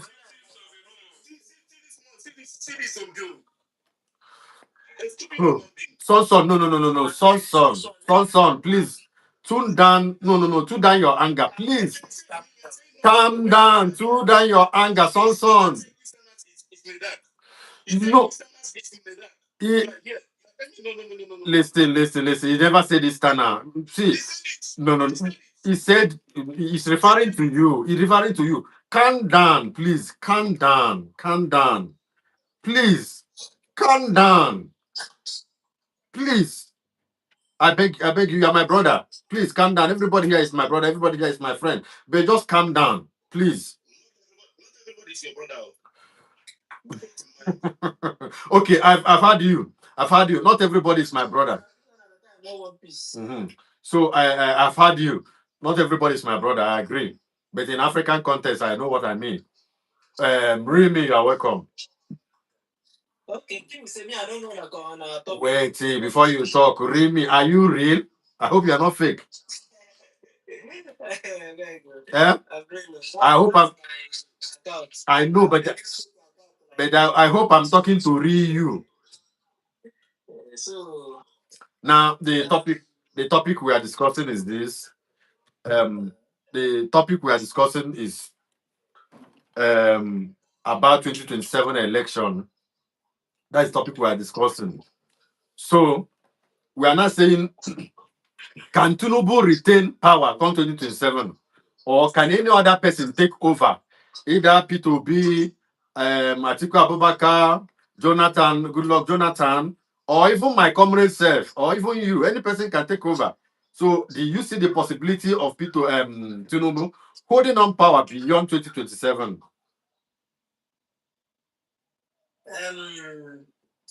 If to allow the will of the people to happen, Okay.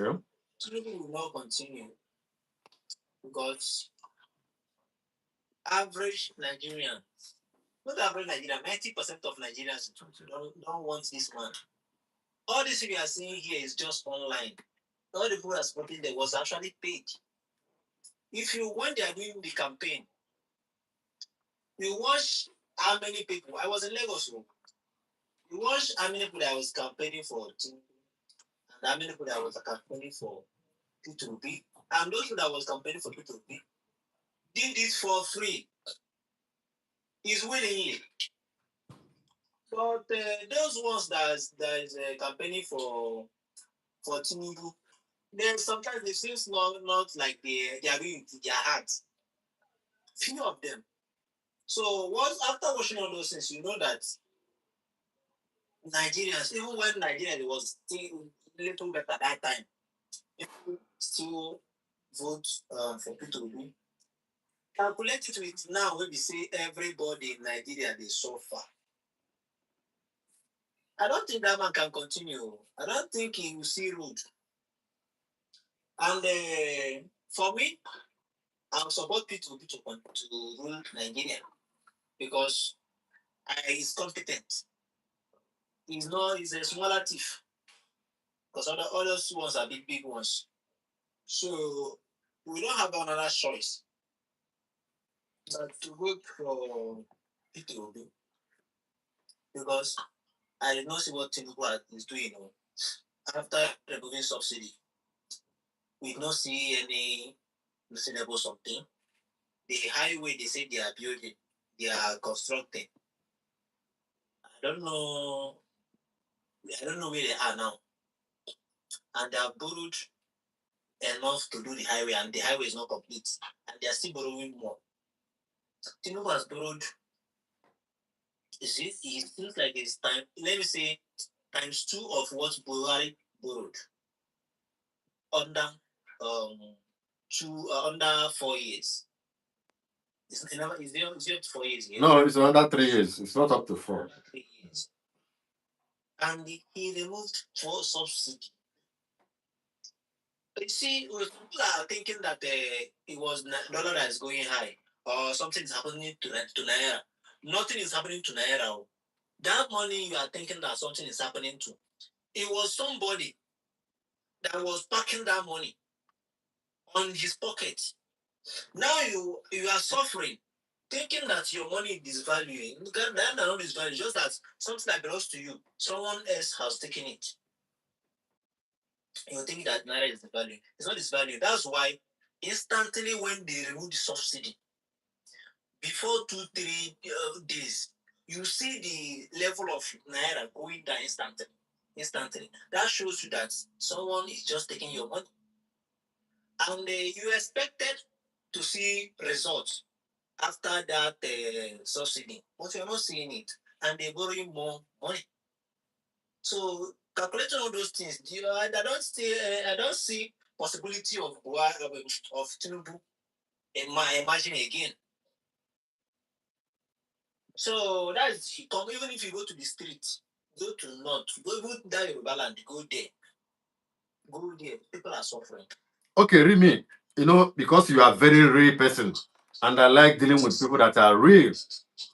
You said something that if election is free and fair, what of if the election is not free and fair? And we know what happened in 2023, where the first time in our history, where a president was declared a winner by 4 a.m., where people were sleeping, dreaming, and doing other kind of things with their family. And you know what I mean now. What of if such magic happen in 2027? Is there anything that we can do? Which means he will still return the power. The thing is that I used to say I've told them before, obedient, not obedient alone, Nigerians that want. Sorry if I may ask, are you obedient? So if I'm supporting Obi, I'm just supporting Obi because it's obedient too. No, but because it's a smaller chief. No, I just asked that question. I just asked the question. It doesn't. I just want to know whether you are obedient. Can be anybody supporting Obi. That's it. So, okay, go on. So, if Nigerians really want Nigeria to work, I don't want to go back to the beginning, but I know if they really want it to work, we have to come together and say enough is enough. Okay. Enough is enough. The cry will continue. That person, I was one of our brother, Methuselah, one of Methuselah. He said that Nigerians have stupid. The average Nigerians, it seems like we have problem in our head. Because after all these things, you will see somebody in physical life, that person is not benefiting from the government. But because that person answers his brother, like his name is maybe Yoruba language, we are literally now. You see that person defending the badness of this bad government now. Then, but to compare with the politicians, they're actually gaining something. So when you are gaining, when you are stealing for free, you have a reason to defend that.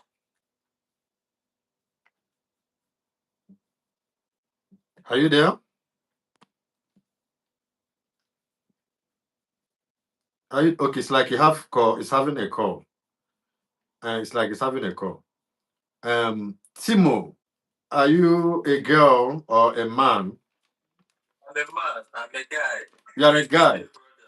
But this your profile is a woman picture there. Yeah. It's my Chinese woman. I'm married to a Chinese. Oh, that's your wife. Yes. That's wonderful. And you're in Nigeria. No, I'm in China. I'm a Nigerian. Yeah, I'm from Enugu State. Oh, chico. Oh, they sent to you. How are you? How is China? I don't understand what you're saying. I don't understand what you're saying. Okay. The sent to what I said, the sent to you. Still mean the sent himself. Me, I don't understand what you said before. But now I understand. Okay. I'm just joking. What I wanted to ask you, but I don't know how to ask. I say, how are you doing in China? But I cannot. Okay. Okay. Me homa. Oh, that is good. Man, my brother, you are doing well. Man, I would say congratulations. You are doing well because it's not easy to hear that language. Although I have a friend in Nigeria, he's studying it. He's in Nigeria, but he's learning Chinese language very so passionately about it. So, but it's good that you are hearing it. Kudos. It's not easy to hear language, foreign language. That's why I said we are blessed in Nigeria. We are blessed in Africa. We are intelligent. We can go to another person's community. We will learn their language. We can speak their language. I don't know what is going on. Why we are not moving forward with God, what God has given to us. Because when I saw this and I say, if this one is not your wife, I wanted to know whether you're a woman rapper. But I can see that you're a responsible human being and you're a responsible father and husband. So you know the topic we are discussing today. Yeah, I just came around. I listened to a few of guys speak, but I want to commend you. Also say a very big thank you for the work you guys are doing, especially people who want to use some derogative words. I don't like it where I come to platform like this. People are bantering and insulting each other. You can talk whatever you want to talk without using such words or trying to banter with people. I think we have a very big work to do as Nigerians instead of creating platforms to come and do tribal banter, to say irrelevant stuffs. So thank you and keep it up, brother. You can try and moderate the platform in a way that when people want to use these words, maybe you mute them.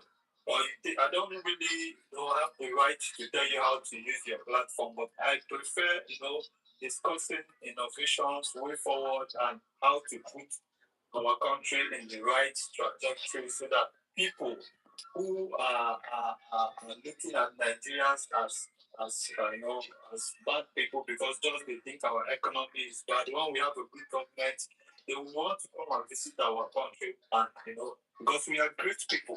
It's just that collectively we don't have a country we want to be proud of, but individually Nigerians are very very great and intelligent people, be it Yoruba, Hausa, Igbo, or any tribe you are from them. So this is what I want to say. Okay, the topic on ground is about 2027, right? Yeah. So come again with the question so that I will know how to answer it. Okay. Before now, I will ask the question. What happened is that at times, I don't what you said. I really quite get what you said, and that's what I normally do.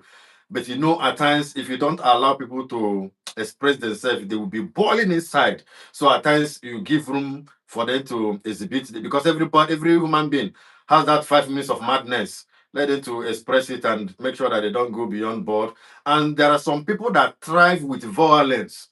There are some people that if they don't do it, they are not at rest. So that we are having difficulty over it. I myself, I don't tolerate all those. I believe that we can discuss, we can say whatever we want to say, and they get our viewpoint, marshal it out. And when we talk it respectfully, other person will now understand you. But thank God that we have somebody like you. So thank you for joining my platform today, and God bless you. The question is this: 2027, we are looking at the way the country is. Everybody, let me say, virtually a vast majority of Nigerians in Nigeria are not happy. They say things are not good. Now the question is 2027. And looking at the way uh, Tinubu and the APC led government is cajoling other people, make sure that no political party will rise up to contest against them, and also cajoling some governors, forcing them former governors who have their successor as their puppet or their godson, cajoling them to force them to join APC so that their sins will be forgiven and all those things. We say, looking at all these events that is going on or that has happened in Nigeria and are still going on, can Tinubu still retain power in 2027? Or will another person, Peter Obi, take over from him? Or Jonathan, Atiku Abubakar, Amechi, Adewumi Akinsoya, or whatever, or even my humble self, and even you can come back and correct. Is it possible? That's the question I'm asking tonight. Okay, thank you, brother. 2027 is still very, very far. Many things can happen before 2027, including a revolution. What happened in Nepal? Because I know that what brought people together last election, presidential election in 2023, was not that much love for people, but hunger. People are getting tired of the hardship. And I know that now the hardship are at 10 of how it was in 2023. And people are gonna, come together more in 2027 to try and know whether they are going to take back their country. It is true that few people who are political jobbers are on the social media space, trying to paint the APC government as a savior. But no matter how they go about it, the people on ground who are feeling the impact of these their policies knows that what these people are trying to say is all but just gaslighting the people on the social media space. The inflation, the increment in prices of food commodity, and the hardship and the life quality of living in Nigeria is very, I don't know how to put it. So I think that if Nigerians want to take back their country, they can before 2027. People can rise up, and I think revolution is the best way that will make Nigeria work again. Let's assume Peter Obi wins in 2027. I know Peter Obi. I was in Anambra when he was a governor. He's a man of his word. Since he said 4 years, he will do 4 years if he wins. Okay, after 4 years, what happens? We'll go back to what we have been facing before. So I think it is better people rise up and say enough is enough, and take back their country and overhaul everything from A to Z. All these people in power, let them run away. You see what happened to Nepal? All these politicians ran away. The people in power now are fresh people, mostly people who never tested power. If you want to get it right, mostly in politics, give people that never tested power. Before they get intoxicated with this power, they would have done a level of development, made the utilization of public fund before they get corrupt. Right? Let me give you an example. Alex Oti, this is his first time in a political office. He's doing very, very well. I believe I used to, go to other platforms. Other countries, they used to say that Nigerians are suffering mental problem, and as time goes, I think there is a atom of truth in this statement. Most Nigerians, your country is in shambles, your economy is in shambles, but you go to platform, you create platform just to banter tribe war. Meanwhile, after bantering this tribal war, you don't have electricity in your house.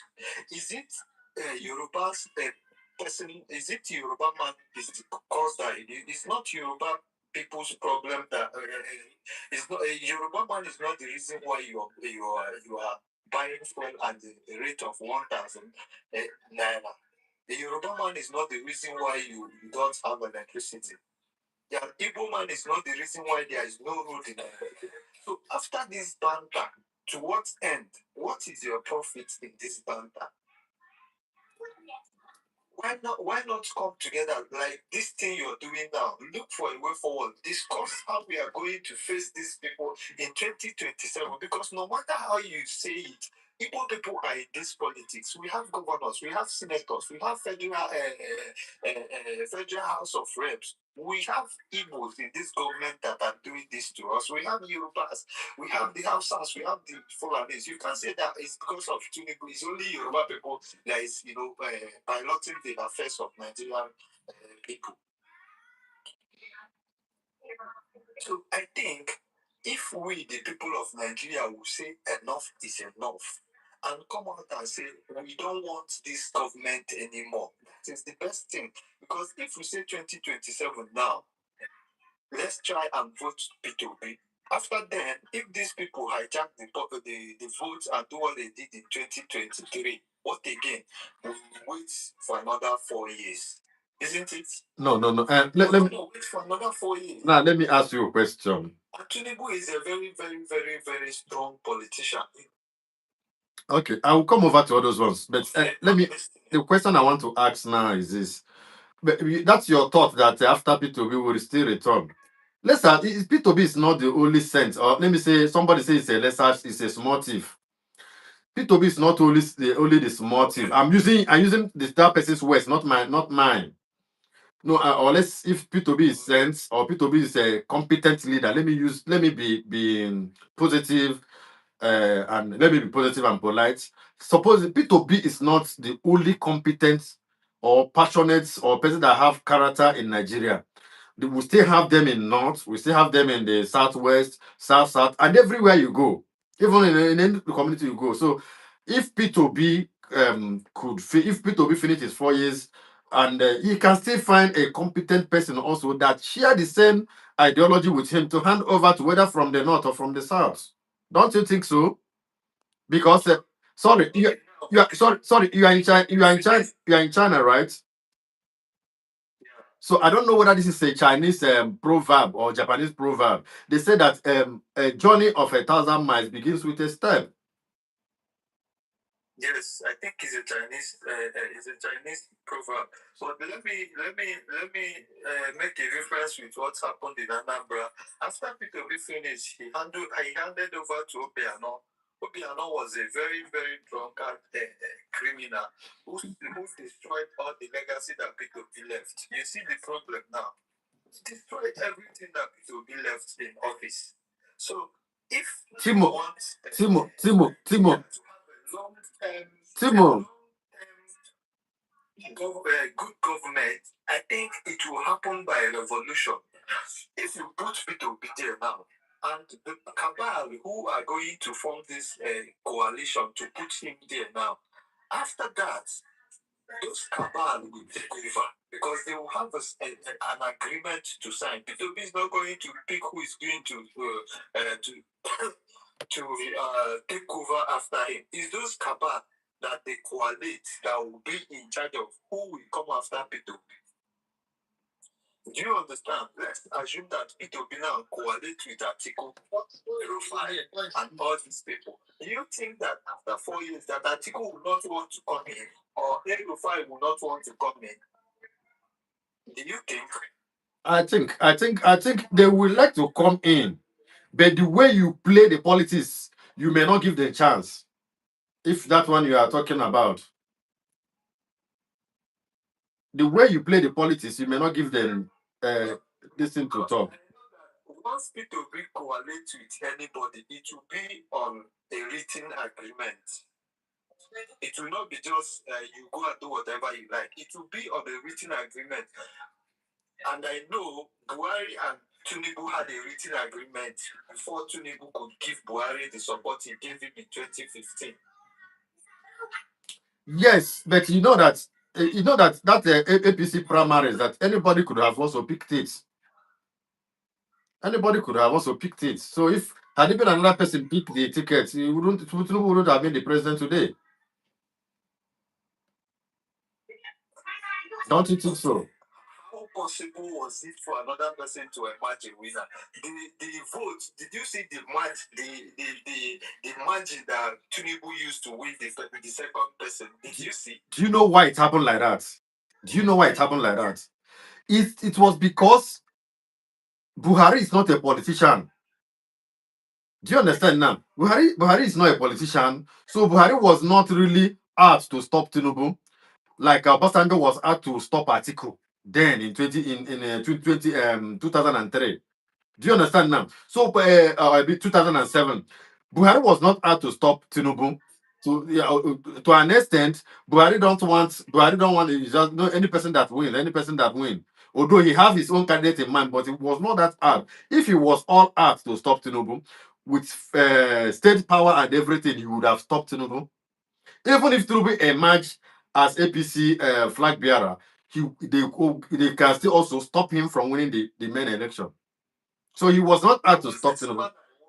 I watched his interview on Arise TV. He said that who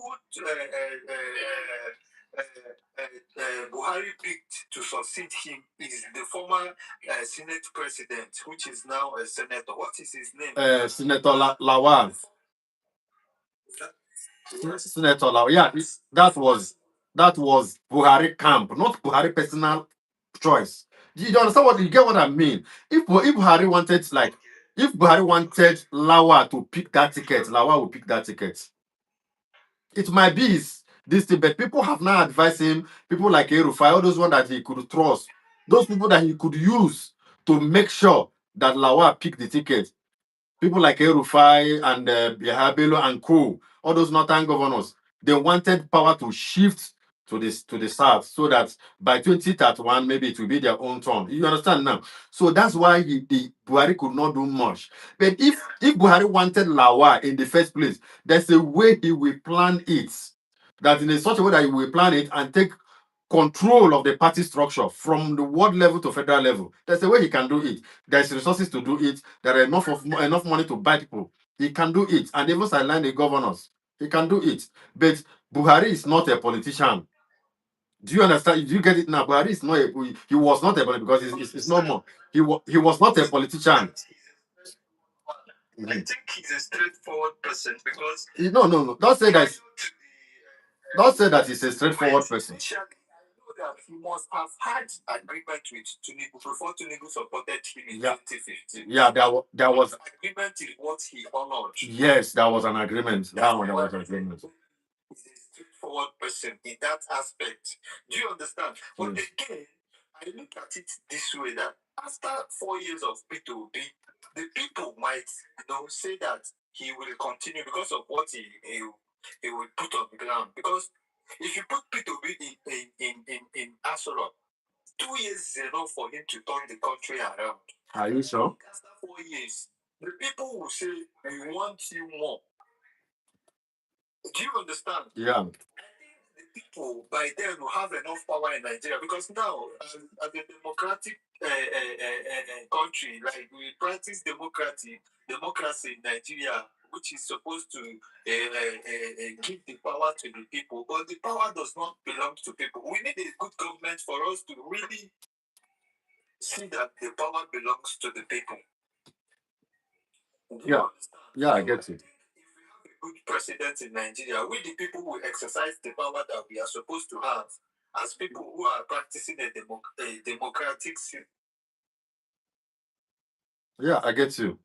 It's like you're having a call or your network. Okay, the anarchists. Please. Okay. Okay, round up. I'm trying to round up. So I think and again, the Nigerian people knows that the people who are supporting Obi are organic supporters, people who have no interest in supporting him. They don't have any political interest. They just support him because they want a good government and they want a good governance. So most people who are in the APC camp are people who are doing it because of their selfish interest. Like me now, I'm in China. I'm doing good for myself. I just want a good government for my people. So that if I have a child, I'm taking it back home. I will know that there is security. We have light, not all the time that you're owning a generator. But But the other people who are in APC doing all this propaganda, what do you stand to gain? That is where I think some people are really having mental issues because it is not working. There's nothing you can tell me. It is not working, bro. The economy is in shambles. It's not working. Thank you so much for your submission. Although I have a sister who is a minister in Enugu State. But for me, I don't even, since my life, I never vote. I don't want anything from the Nigerian government. I just want good government. Me now, let me tell you, I'm from Enugu State. We have boundary with Benue. I don't go to my village without security because of Fulani people. I'm from Enugu, Nsukka side. You know Enugu and Nsukka and Benue is boundary. Yeah. Infiltrated everywhere. I cannot go to my village without security escorts. You don't mean it. It's terrible. But your governor is boasting and my consent. Okay. Okay, what happened is that thank you for your submission. Please don't go down. I will say as internet is, okay. Network interrupt. Yeah, I can see. I think the anarchist, what he mean by minister, he mean commissioner. We know that we have commissioners in the states, so that's what it mean. After all, in every state they have ministries, so that is it. The real me, can you summarize and conclude because we were talking before? So just in 2 minutes, so that the anarchists will take the floor. Okay. One thing I want to tell Nigerians is this. When Tinubu was more in power, he managed to do what he did and put himself there. Do you think that now that he has the power, we are going to overthrow him? That is the question. And the only thing they also understand is action. So if Nigerians are not ready to take action, we will continue. That is simple truth. If Nigerians are not ready to do action, to react to them, because I'm sure they are going to do something, because the 2023 election in Jakonde, they went there and after the election, they destroyed some Igbo people shop there in the name because they voted against Tinubu. So if Tinubu managed to do all these things when he never gets power, do you think now that he's in power is gonna be easier? And somebody that is emerging that is coming for him is someone that he don't like. Do we think this is gonna be easy? I'm only saying this because Nigerians, they have to wake up. Obedience, they have to wake up. These people, they will do some crazy things. And if they are not ready to react, we are just joking. That's all. Thank you so much.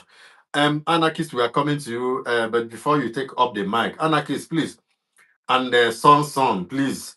Son, please, I don't want you to interject at the anarchist. Allow him to say whatever he wants to say. Let us listen to him. Then we will debunk it.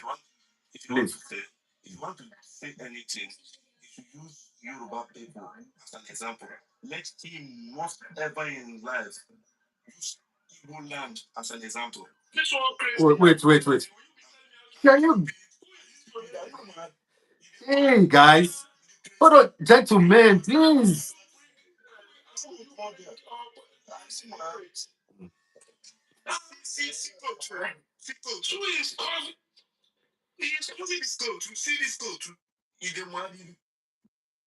Please, guys.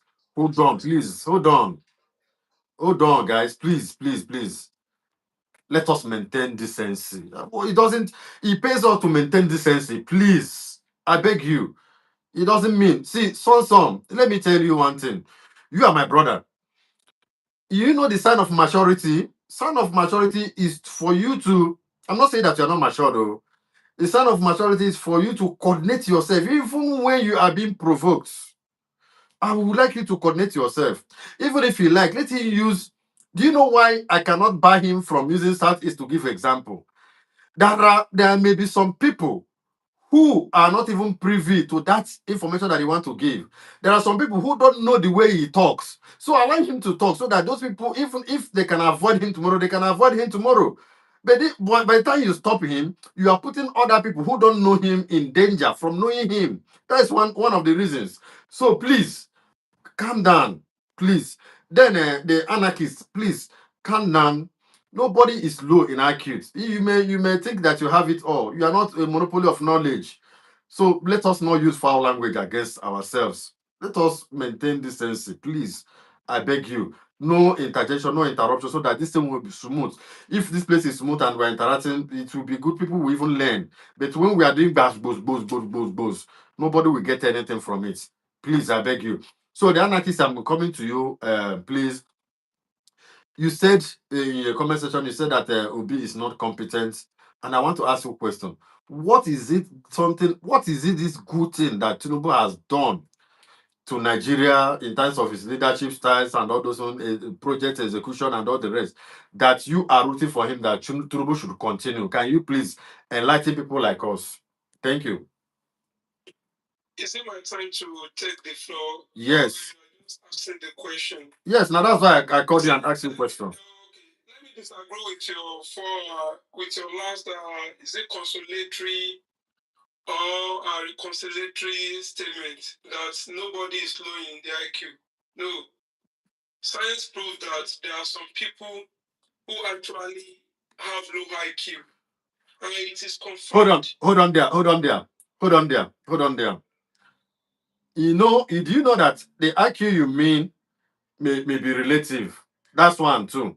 But even if what you are saying is the truth, that person that's low in IQ, is it useless?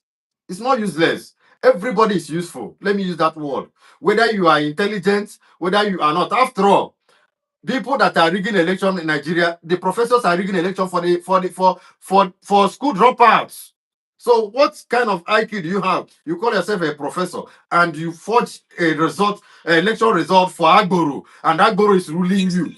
So That is still a function of an IQ. So that's what I'm saying. So what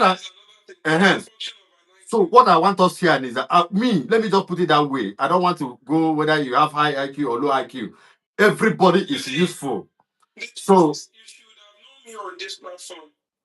Read me spoke for like 20 minutes. Tino spoke for like 25 or 30 minutes.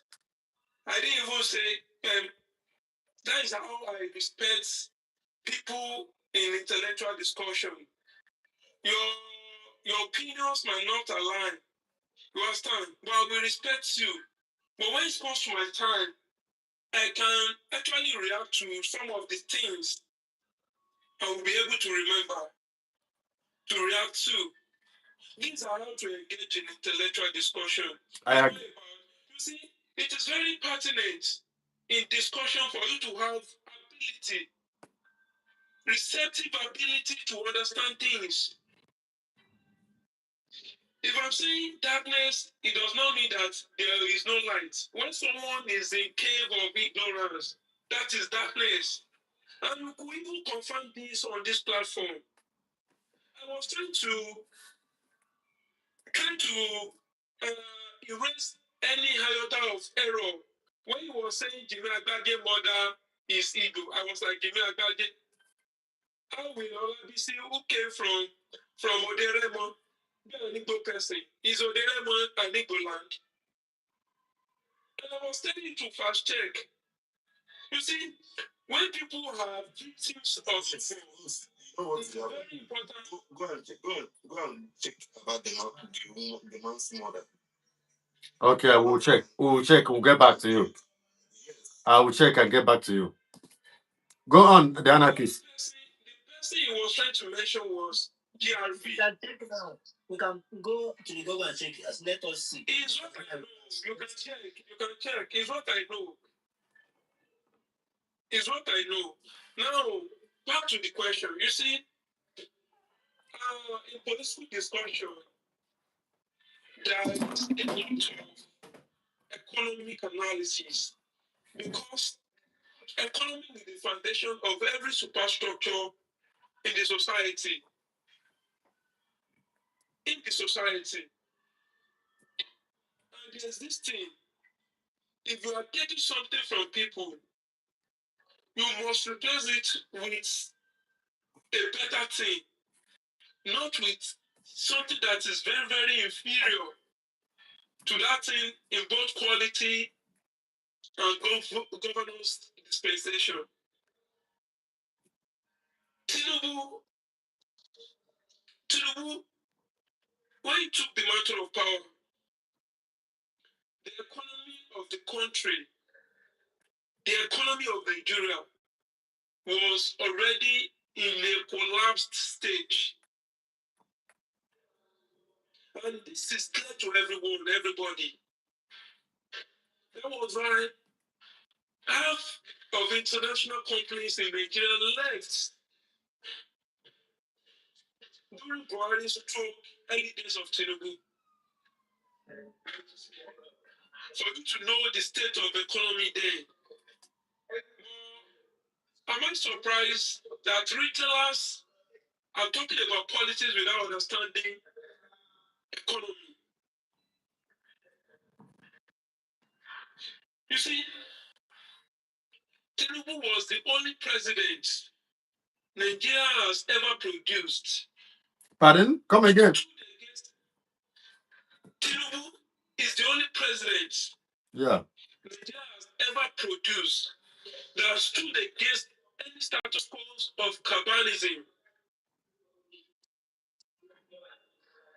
And he did it intentionally. The other president lacked the balls to remove fuel subsidy. And they know that the country is not flamboyant. It's not buoyant economically, financially, what have you, to continue that corruption-led scheme. But some people, some unscrupulous people in the society, for the sake of politics, want to be going on in a rental state. Assuming we are still pushing subsidy and fixed regime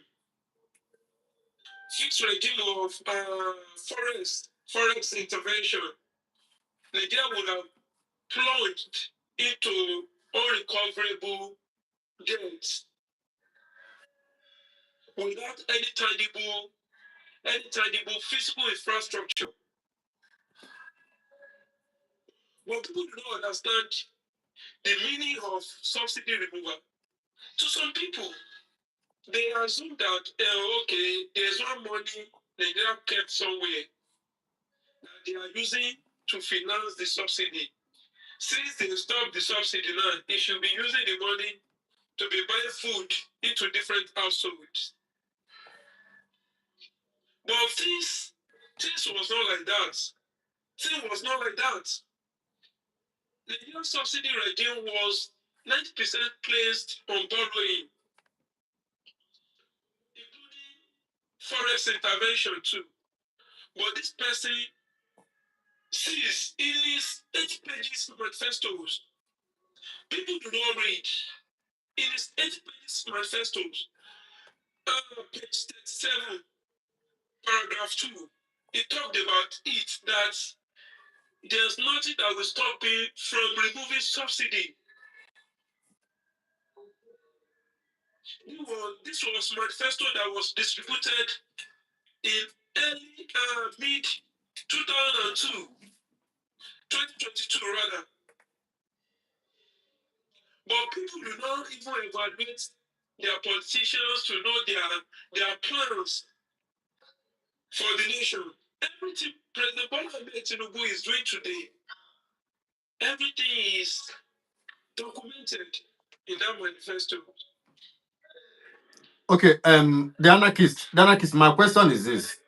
So we cannot equate documentation of a manifesto and removing of a fuel subsidy. Can we equate it to success in administration, or how do I put it now? Dividend of democracy. Removing of fuel subsidy, is it a dividend of democracy? What impact, positive impact, has it given to Nigerian people?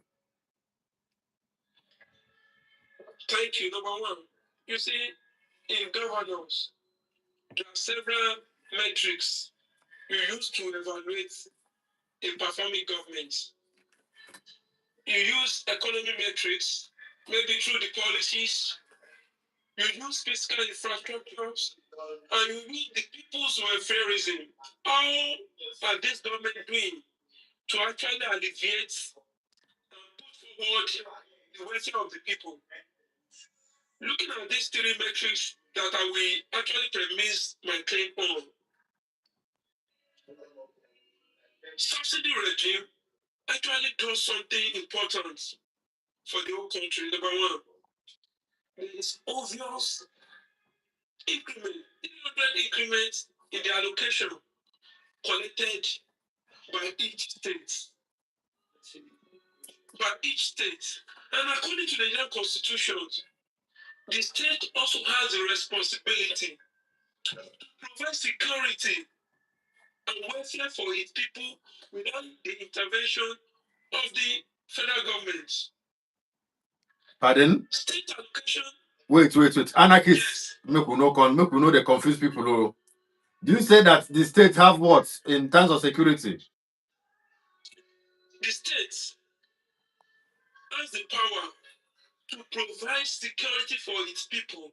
What do you mean by state? Is it Nigerian state or state as in Anambra, Lagos state? Or? State, not Nigerian state, federating unit. But you and I know that a state governor cannot even give an order to a civil defense officers. You know that. State is not only is not based only on federal parastatals. The Imo state government, the Osun state, Oyo state, Ekiti, Ondo state, they came together through the ratification of their different state House of Assembly to put on their own security network. In those states, they have Amotekun. Amotekun is a statutory product of the deliberation of their state House of Assembly. That is security outfit. And it is clearly stated. I will be giving you the section of the Constitution. It's there. And the impact of Amotekun in Yoruba land today is even more than the impact of police in Yoruba land today. The federal government gives state government security vote every month. None of them could think of initiating an idea that will actually prevent insecurity from growing in the states. You see, these are the things. The allocation of the states is increased by 300% due to direction from subsidy or this continuous intervention of forex by the federal government. These are my achievements, number one. Number two, when it comes to welfareism and education, this is the first president in Nigerian history who gives students the access to tertiary education through the student loan. If you're a student and you apply, you meet the requirements. And what are the requirements? It's very simple. You must be a student. Your school must recognize you, file the attestation, and then request. That's all. The only thing is that maybe you don't have your complete documents. Maybe your school did not ratify your application. That's all.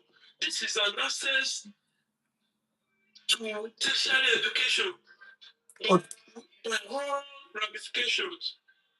Unlike when I was in university, some people were dropped out of university because of 1997. Such a thing will never happen again in this school dispensation. Okay, now the question is, the question is this. Wait, Kuda. The question I want to ask you is this: that a student loan, I wanted to ask these people questions. You didn't allow me. But go. I said I am the one asking you question. I'm not them asking you now. I'm the one asking you. No, they can even ask. But I know they will ask you, but I'm the one now asking you now. You know Okay, I'm with you. why I don't want you to ask them question then is that I want everybody to take turn and speak. Then now when I begin to interact.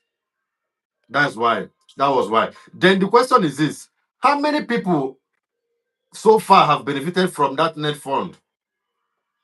More than 350,000. Okay, good. More than 250,000 Good. students. How many number of students do we have in our tertiary institution? How many numbers? Yes. With how many numbers? No, I'm asking you. I am asking you now. No, the right question is how many students applied? You have not answered my question. My question is this: apart from, I'm not talking about in regards to net fund. You now as a person, because I know that your IQ is very high and you are very intelligent. You are well read. Based on your statistics, give us a projection of Nigerian students as the population of Nigerian students, high tertiary institution. Tertiary institution. Yeah, like 3 point something, 2 point something. So good. Are you not telling me that government now made money available that if those 3 point something million people apply, can government fund it? Let's be honest. Let's be honest. Yes. That is why government, let me tell you this, that is why 30% is even taken from fiscal budget of TED fund to support net fund. 30% of this fiscal budget for TED fund is used to also finance net fund. Okay. Okay. And you said that 300 and something people applied and they have gotten. Okay. Was that 250,000 people? Okay. Was that the reason? Because other people are not, or is it because other people are not applying? That's why we don't have millions that got it. Could that? Okay, was that the reason why people that's in charge of that net fund, because people are not applying, was that the reason why they now stole the part of some of the money? No, it was clarified. Clarify. It was missing. Really? Yes. You didn't read the complete news regarding the money. Nothing was missing. Okay, let me believe you, because when another government cut it. You can check. It was done at the floor of the house. Forget about which house. Those Akpabio house are being Abbas. Who raised the eyebrow? Oh God, forget it. All those ones. Who raised the eyebrow? The person that raised it may raise it in such a way because he's suspicious of them with good intention. But we know how. Not person. This is a committee. We are saying committee of the House of Assembly. We are on the same line. We are on the same line. Those finance committee, they may be even that inside that finance committee, somebody will raise the matter up. That person or people that raise it up may have good intention, but we know how Nigerian Senate and House of Representatives is being run. So no, it should not even gaslight me on that one. Even if anything you tell me about them, I may just listen, but you cannot gaslight me about that one. So It's like auditing. In auditing, some things might be raised, and you will be called to come and give explanation. I know. Let's move forward. Let's move forward. Then son. Okay, please summarize. No, summarize it. How many minutes? Yeah, somebody said we say interaction so that other people will talk. No, I hate this. You gave them enough time. You see, I'm a man of time. I checked time. That was why I told you. You gave Tino 28 minutes. You don't minutes. You gave 20 minutes. It's the only person you didn't give enough time. He said because he's up already was so. You know, but sorry. The first time you speak, didn't you speak up to 20 minutes? The first time was not on any topic. We were just interacting because of my name. Okay. Oh yeah, go ahead, please. But try to make it something. Let him ask his question. Okay, son, you can ask questions politely. You talk about fuel subsidy. During Goodluck Jonathan, do you know that Goodluck Jonathan removed fuel subsidy? When Goodluck Jonathan removed fuel subsidy, what did we in Nigeria did when Jonathan removed fuel subsidy? He didn't remove fuel subsidy. He attempted to remove, but it was such proposal was rebuffed by the competent, potent, effective opposition of his government. And they were able to convince people, Nigerians, majority of Nigerians, then that no, Jonathan removing subsidy is nothing because corruption is embedded in his administration. And people accepted. Okay. They will push people on the streets. Okay. And I was part of those who even support removal of subsidy as a then. Okay. He said Jonathan attempt to remove, and people came out from streets and started agitating not to remove the fuel subsidy. That they have corruption on his government. Okay, as now they remove the fuel subsidy. What are we gaining for removing the fuel subsidy? Because what I know, since they remove the fuel subsidy, we are still importing fuel. We are still importing everything. Both fuel, both craving, we are still importing it. What do we get for removing the fuel subsidy now? I've said part of the Nigerian games for removing fuel subsidy. Number one, there's 300 increments in the allocation of every state federating unit to equip the states financially to cater for the welfare, security, and if to some extent the amelioration of this hardship in this economy. That is that number one. Number two, the people participating in the oil sector, in that oil sector, they are doing it today and having their gain. And this could be confirmed by what Tony Olumelu said during his interview. He criticized government for you to know that this person is not doing it because of politics or because of his business. He criticized government on electricity. And he advised that people need to do more on electricity. He now said on petroleum that they really appreciate the president for removing the subsidy. Because during the subsidy era, 98% of their gain goes through smuggling. But unlike today, they see only loss of 2%. They have gain of 98%. That is why majority of people who understand the owners to operate in that sectors are not there operating, even competing with Dangote. You can see the disagreement going on between Dangote and Upeng. It is because of these, that is the advantage of fuel subsidy removal. Before, they will do it because government will cater for their surplus gain that will cost subsidy. This is one of the advantage. And another advantage to Nigeria is, though the money might increase, but there is availability of crude oil. There was a time during Buhari when there was fuel scarcity.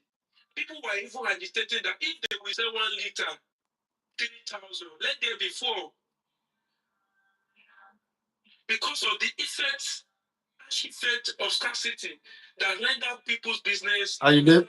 hold on, please. Just some seconds. During Buhari regime, were you in Nigeria? I've never traveled out. I've been in Nigeria and I don't even have thinking that I will relocate. Okay, you are in Nigeria currently. Yes, I'm in Nigeria. Okay, go on. You see, these are the advantages. And let's even look at the advantage in this forex intervention. Immediately, President floated Naira. There's no overnight billionaire again. I know more than 5 of my friends who are into bureau de change. They change motto every month. Because of what? It is not because the business is fetching them such money. It is because of the corruption in the sector. Whereby you go and collect subsidized dollar from the government, 40,000 subsidized dollar, and you had extra 400 to it, sell it, you make money, you become millionaire. It depends on your access to the people in charge of CBN. All these things, the federal government cuts all these excesses and make it people's based. Why do I say it made it people based? No. If you look at our importation has drastically reduced. It has drastically reduced. And it is not only that our importation reduced, the first thing remains that our exportation increased, not only by fuel, but also with other non-oil revenue, like cocoa, beans, shea butter, when they were still exporting it, and some other items. Apart from oil only took 62% or 63% of Nigerian exportation, while the remaining 37% was from non-oil, which shows this is the first government. We can check. This is the first government. I'm coming.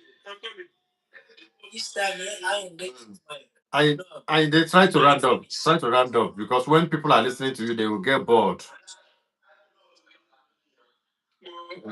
It doesn't. It doesn't mean no. For I know. Wait. You know when people are and even maybe I should start timing. Hello. Let me tell you when you stop. You stop at 8:39. Mr. Tino, and the moderator talked for like 5 minutes to settle to reconciliate the scuffle. For like 5 minutes. That is how many minutes? All you have to do the maths. I you know what? I want to ask this. The question.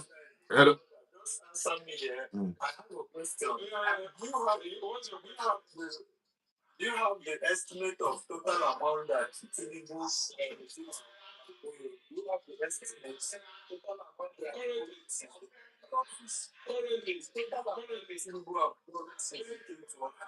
yes, let me tell you, yes, it's a public document.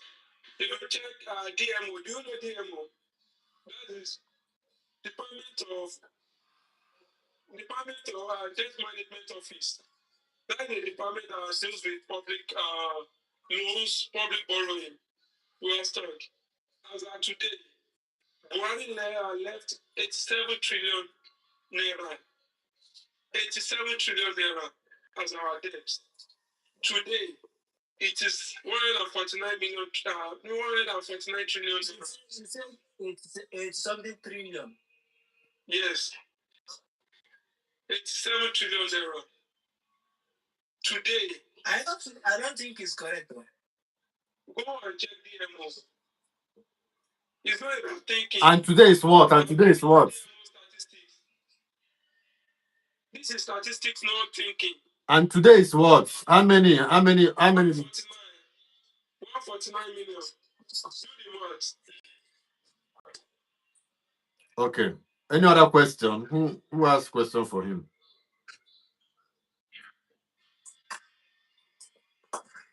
So you are telling us that Tinubu has borrowed. Not only borrow. Let me now tell you something.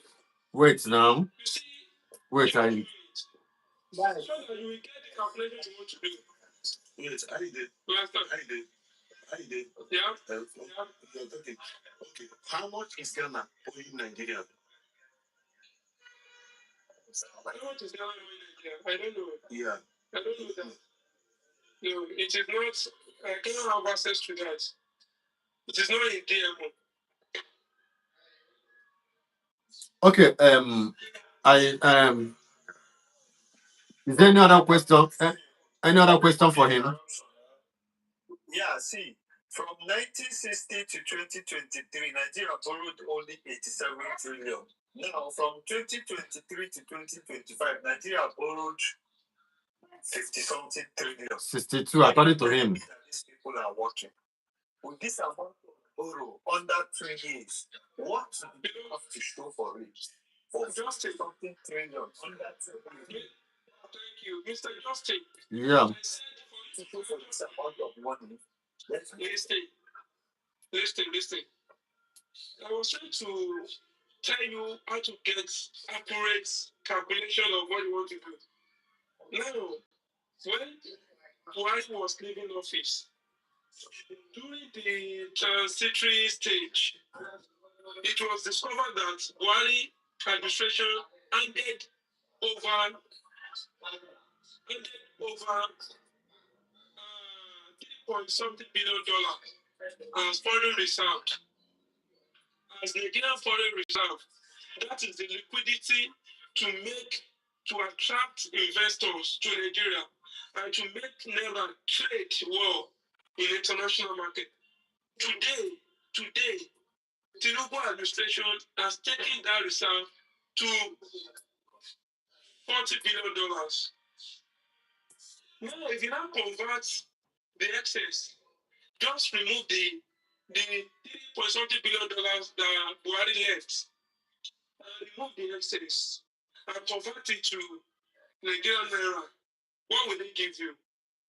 Just do the calculation at 1.5 or 1.450 per dollar and multiply your answer when you deduct 3 point something billion from the foreign reserve. What will they give you?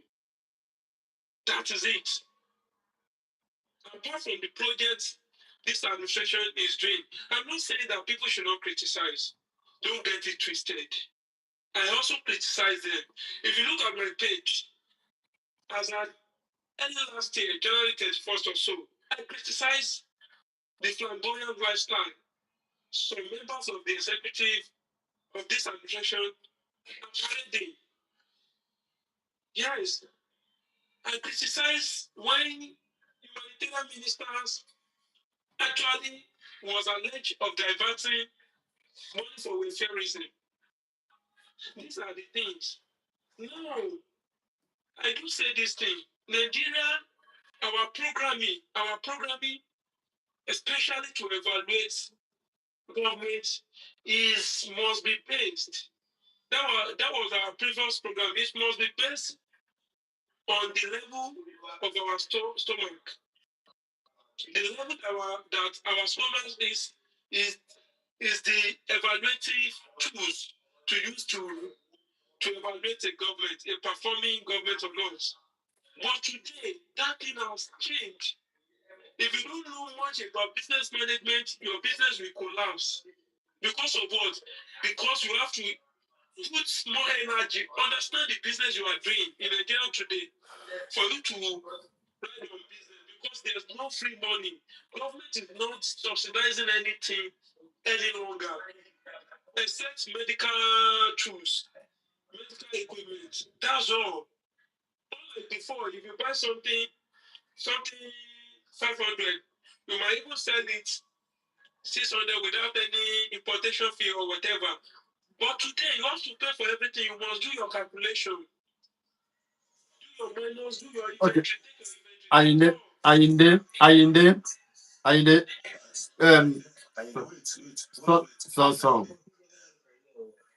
So, I want to say something, Ayinde.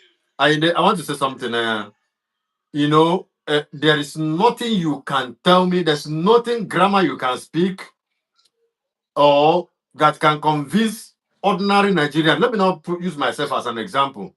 Ordinary Nigerian who is not feeling the impacts of all these reforms, because government will tell you it will mature, the thing in future it will mature, but in their own pockets, in their own lifestyles, in their stomach, in their lifestyle, in their economy, in their bank accounts, their bank account is getting fatter and fatter every day, while Nigerians are going slimmer and slimmer every day. So all this grammar you are speaking and all those things, if this reform is being Do something with that. so let me just I'll just I'll just let me just round up. So if all these things you are saying they are good and it's not showing in the faces of Nigerians, all those words you are talking, you are just to me it's just garbage. You are just speaking. Meanwhile, before the restart, please let us power tap. Let us power tap also, please. Let us power tap. No, I'm trying to like make sense out of what he's saying and look at juxtapose it with the reality on the ground. So that is it. So please let us power tap. Please let us power tap. Then read me. You can ask your question or engage him. Before the subsidy they remove before you put it effect in people, you take some time. So that's how you answer. That's what you answer it. And I they say that Nigeria debt was through Buhari borrowed. You just 82 trillion. Not Buhari borrow. The debt that was handed over to Tinubu. It's an accumulative debt now.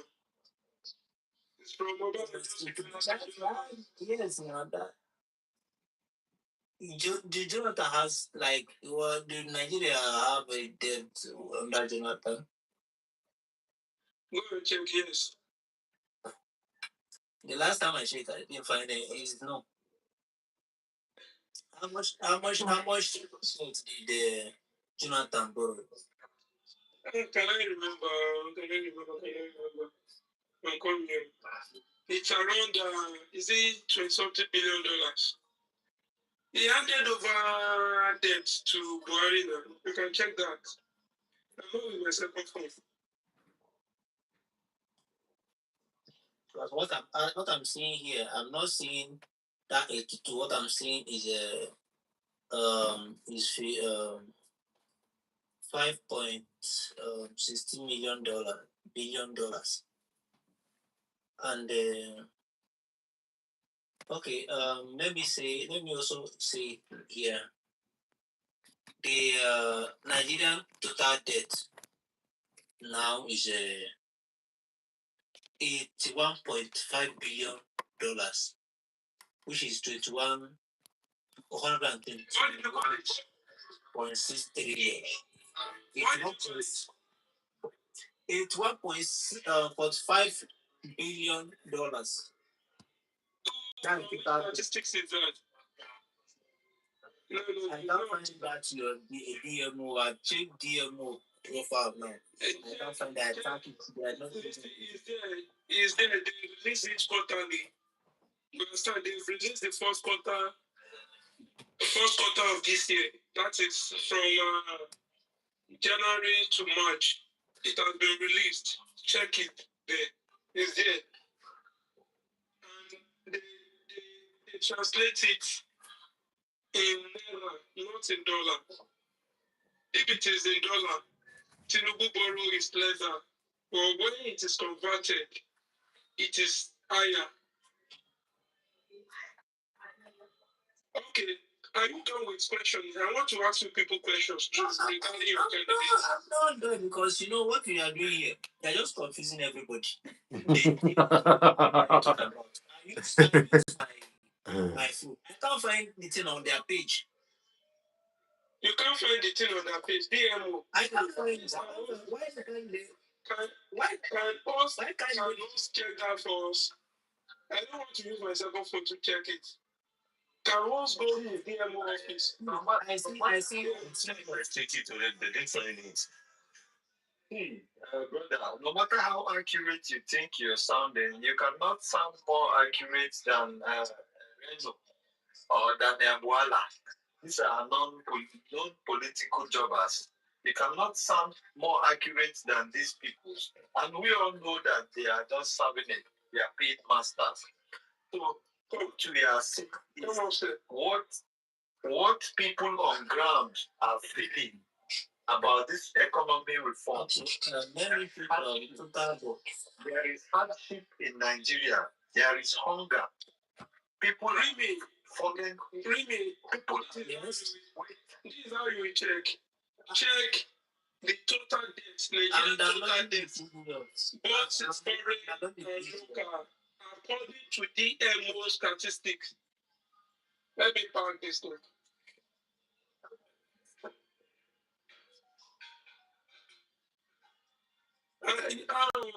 Mr. Tino,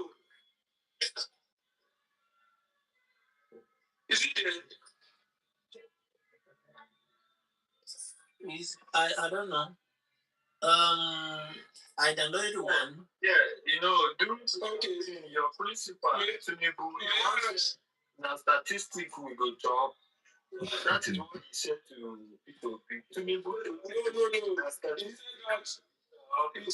He said that to Peter Obi because he was dishing out wrong statistics. I'm saying that to you, brother. That statistics. No.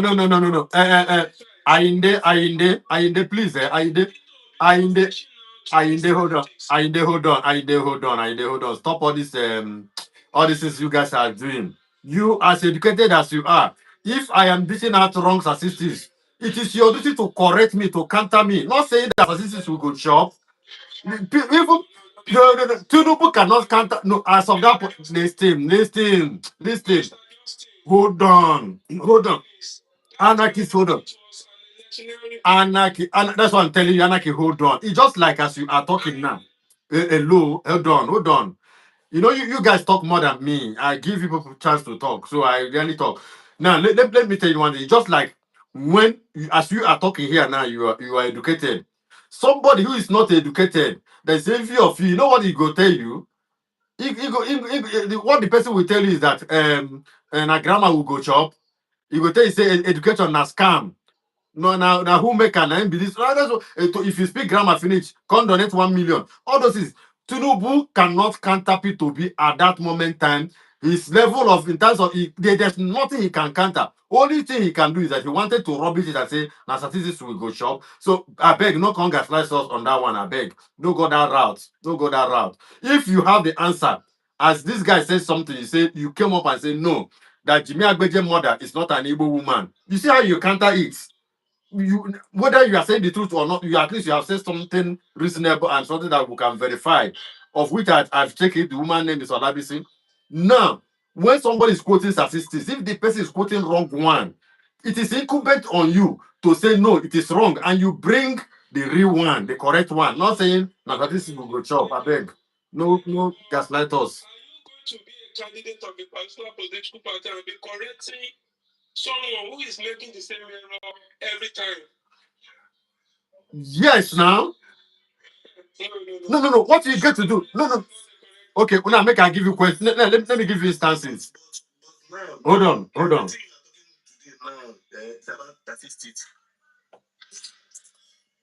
Everything you're talking today is about statistics. The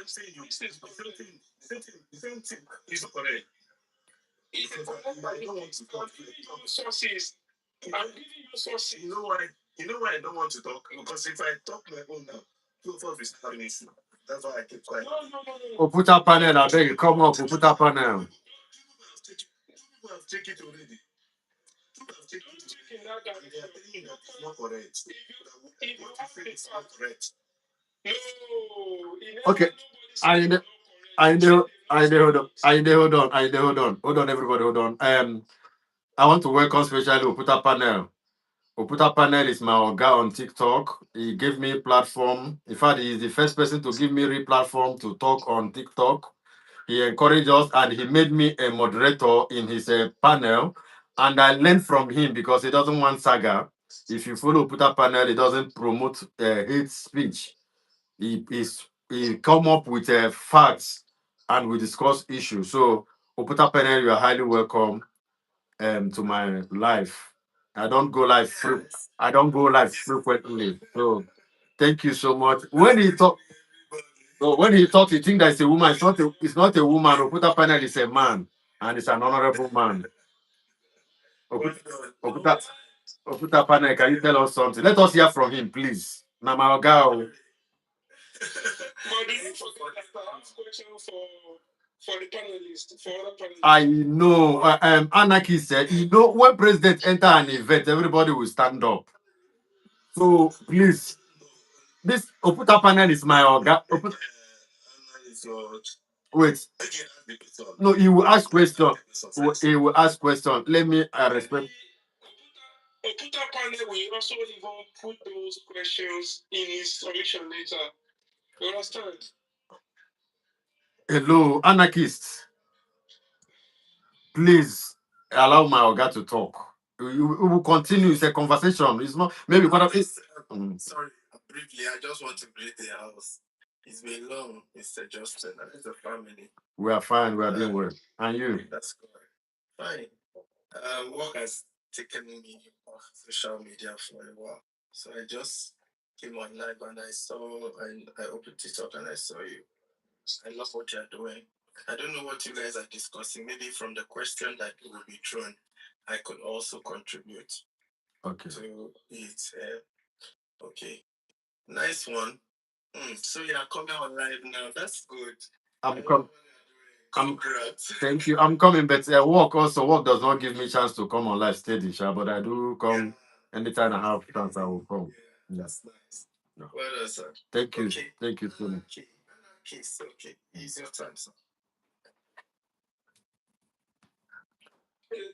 Thank you, everyone. I respect people's opinion. I respect your submission. Sorry, Anarchist, your children don't throw away all you. No. I tell someone to help me boil water. No. Boil water again. You don't have sorry. Boil water again. You don't have what is it called? Electric water heater, yeah. Water heater. No. It's for something. Okay. Okay, the water when they want boil, the one is that mix agbo. You know what I'm saying? You know what I'm saying? Why did you run? You know run. If let's say get network problem, you know run. Okay.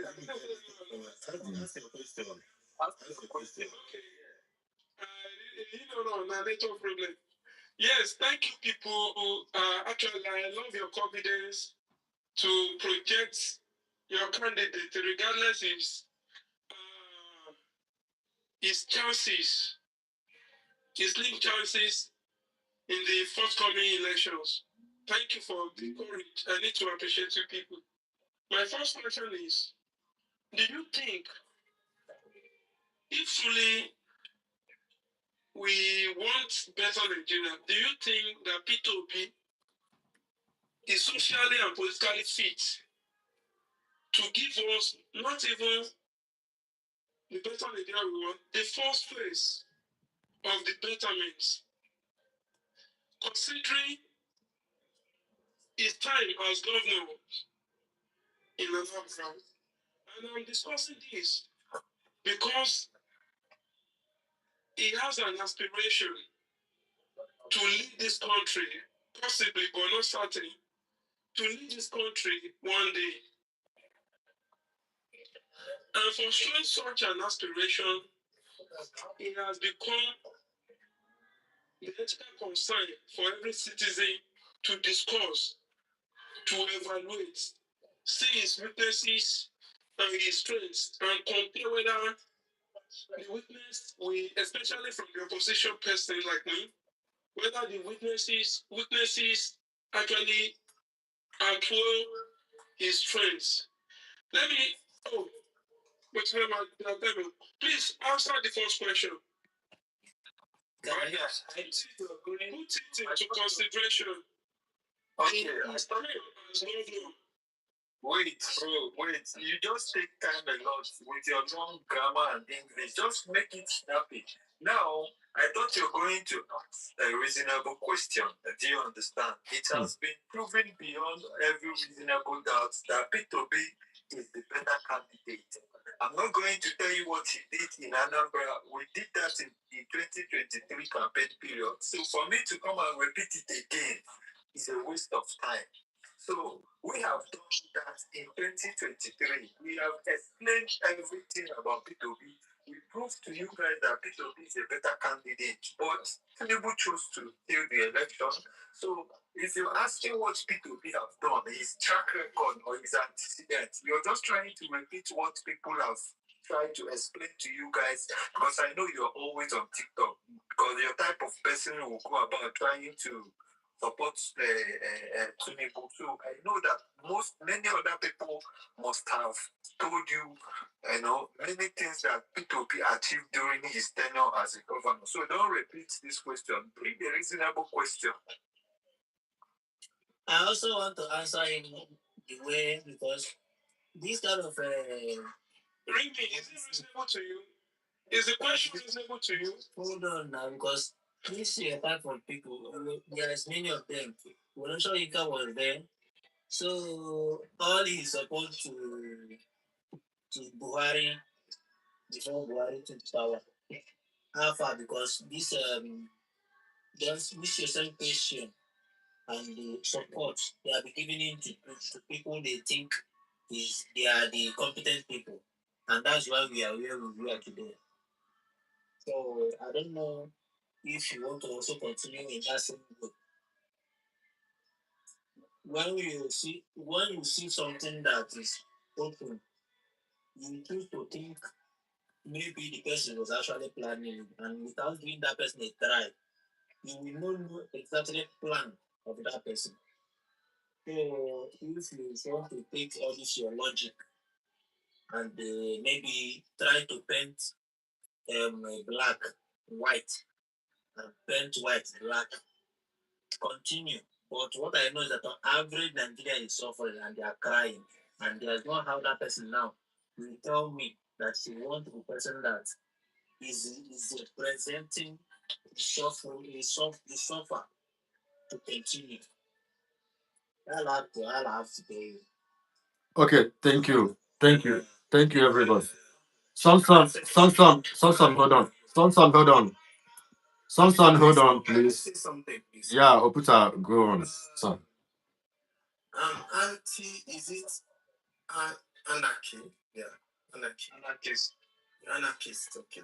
I want to ask you one question.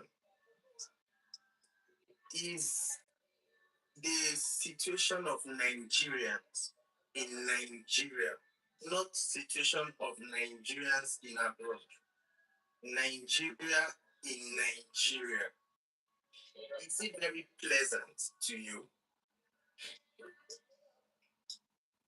Are you answering my question or you ask me a question? Ask you a question. You see, every transformatory stage in any state, in any country, is not always how would I call it, pleasant. No. Anarchist.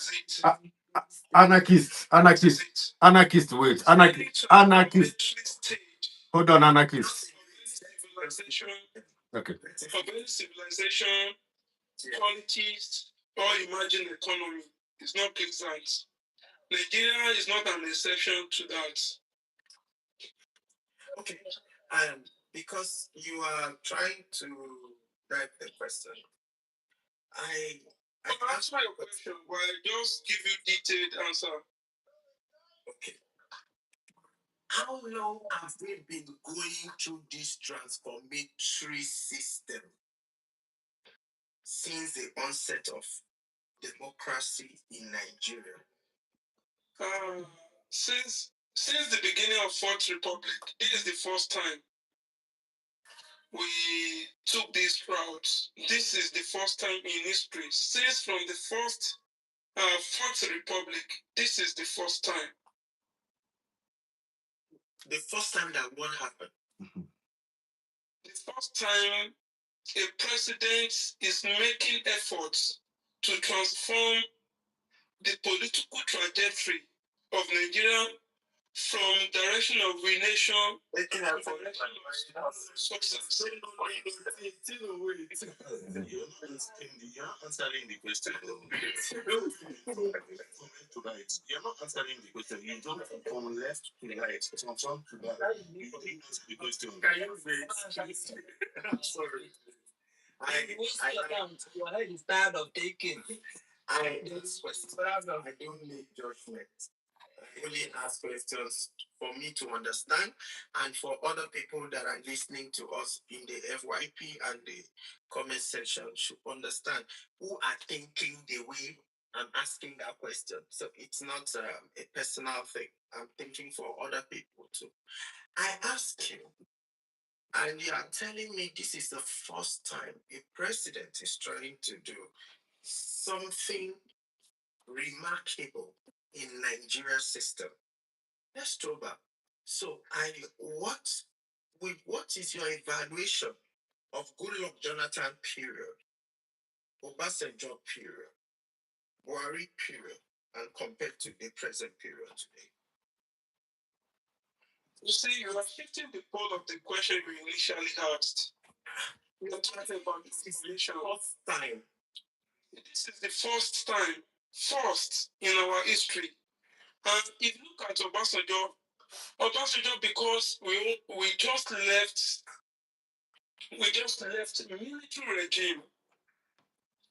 military regime to democratic dispensation. That time, Obasanjo was only putting on mechanisms to fight against corruption, to negotiation, to reverse some laws that is overwhelmingly disturbing Nigeria. These are the things. And to continue supporting the subsidy that was introduced in 1986 that led to the killings of Indian properties. Bye. Let me allow other people to handle it because you are not answering it. Why am I not answering your question? You are giving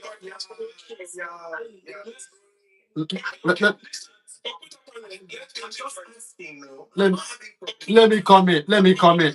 Let me come in. Let me come in. Let me come in here. No, let me come in. Let me come in. Anarchist, let me come in. Let me come in. We know the method, some of all this politically exposed person. We know the method you people use. You always blow big grammar, confuse people with concept and all those ones. The question the Puta panel asked you initially was, the Nigerians in Nigeria, are they happy? Be honest. Are they happy now more than maybe say 4 or 5 years ago? The way they are now, are they happy? It's a very straight question that has a straight answer. No, stop telling us a child in a mother in labor or light in a tunnel and all those ones. The question is this: those people around you, are they happy? How, as in, it's a very simple question. Answer the question, please. To you, Uh, is that question straightforward? It's a straightforward question. It's a sense of relativity. wait. Even if you wait. It's a simple question. Even if hold on, guys. Hold on, guys. Anna, is a very, very honest question because at least I'm living abroad. I'm Nigerian living abroad. But I have people back home living in Nigeria. And I communicate. It's just a song. Yes, I won't argue with you. No, I said people living there. I did not say they are all poor. What who are even seeing money and still complaining. So I ask you, is the Nigerians in Nigeria okay? Just a simple question. Also try to understand me. And Nigerians is Nigerian. This question is just yes or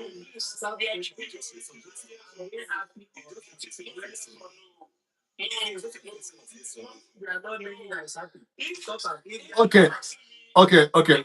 Hold on, guys. Hold on. We see that it's a yes or no answer. Okay. Experience Nigerians relativity. You have to go deep to give detailed answer to such a question. Okay. Hold on. Please hold on. Everybody hold on. Hold on. Even if you are going to give a relative answer, there must be an answer. Let me use Edison as an example. The last Ojodo Oba that was held in Ogun State, was people enjoying that? What did people enjoy that Ojodo Oba festival?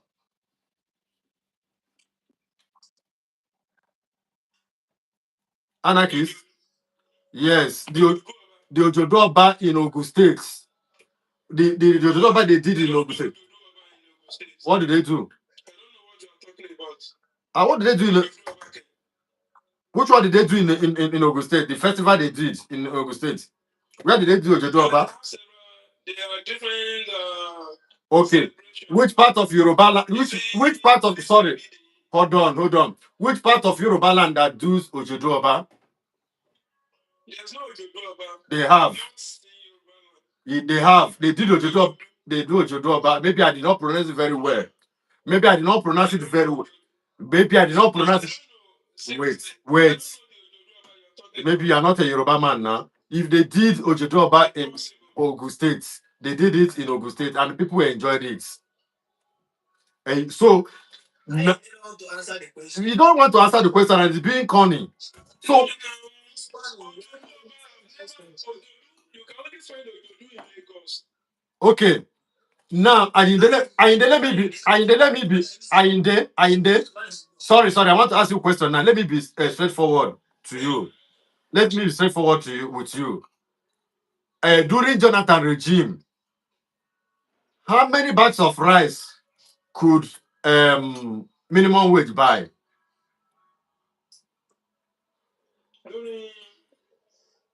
How many? Yes, how many? But Jonathan regime. Now during Jonathan time now. That's 6 years. Let me say it's 4 years. Wait, it's last 4 years. Let's just use his last 4. One bag. And one bag. Yes. What was the minimum wage then? Minimum was it not? Wait. It was what? 18,000. It was 18,000 plus. And the bag of, wait now. And a bag of rice was sold 7,000 for small grain, and long grain is 8,000. So you said in the last 4 years. Go and check how much was bag of rice in his last 4 years. Last 4 years. Of Jonathan regime. The bag of rice was sold 2,000. Some people say 5. No. Wait. Okay, this regime now, a bag of rice is sold how much? How much? A bag of rice is sold how much? In this our regime now, a bag of rice is sold how much? Dispensation 65,000. 65 or 85? 65,000. So when you take away 65,000 from 70,000, how much remains? That's the transformation he's talking about now. Transforming you people from a little money to a bigger money. Let him learn. No. I said when you take away. Wait, Ayinde, we don't want to listen to that factors again. We know all those factors, and you have said it. Ayinde, when you take away 65,000 from 70,000, how much remain? 5,000. Good. Now, I want to ask you a question now. How many liters of fuel will 70,000 naira buy in Nigeria now today? I don't work in Eh? 835. 835 is fuel. And which means minimum wage in Nigeria today cannot buy 100 liters of fuel. Am I right? Cannot buy what? 100 liters of fuel. Is minimum wage meant for buying for? I'm asking you a question. Can minimum wage buy? Can It's becoming complex. wait? It's not a complex question. It's not a complex question. I'm asking you a question. Okay. And you just want to a guest. No, I'm asking you a question. None of you will answer it. Wait now.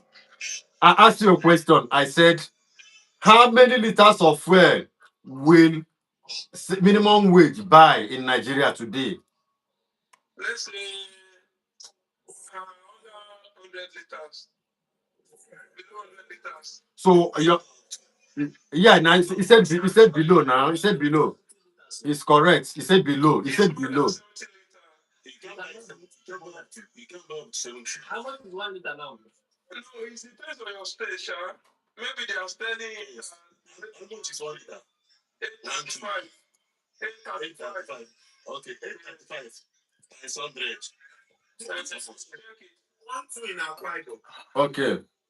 That is what I'm saying. It depends on your state. Let us use that 835. Let us use that 835. Let us use that 835. It's still below 100 liters now. You say, but you say it will buy up to 100 liters. It's not up to 70 liters. No, he said below. He said below. He said below. He said below 100 liters. So, in nutshell, my Oga Okutafade, you are highly welcome. No. Don't call him a liar. Don't call him a liar. Don't call him a liar, please. Don't call him a liar. Please.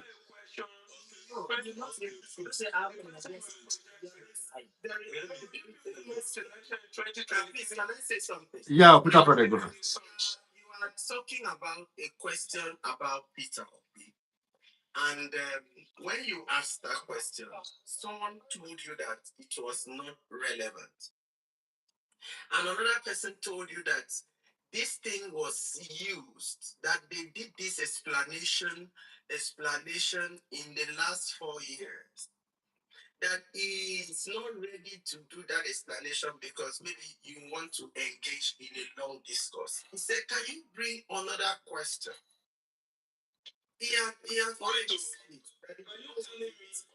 Listen, are you telling me that the question is not relevant because to people that said it is not relevant is because they've actually taken care of the question some years back or in another platform?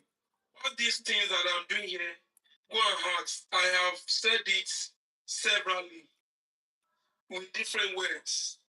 When you know what you are doing as a political analyst or defender of a candidate, you must be ready at all times to emphasize on the goodness or competency of your candidates. But it's quite unfortunate when you are saying it is Okay. not relevant. You supported such illogical position. Anarchist. The question you asked, you can tell me. It did not mean, it don't make any sense. Simple question. This is it. Let me reiterate. I said, considering the political antecedents of Peter Obi as a governor in Anambra State, do you people think that Peter Obi is the betterment that we want in Nigeria? If you fail, these are the questions. If you fail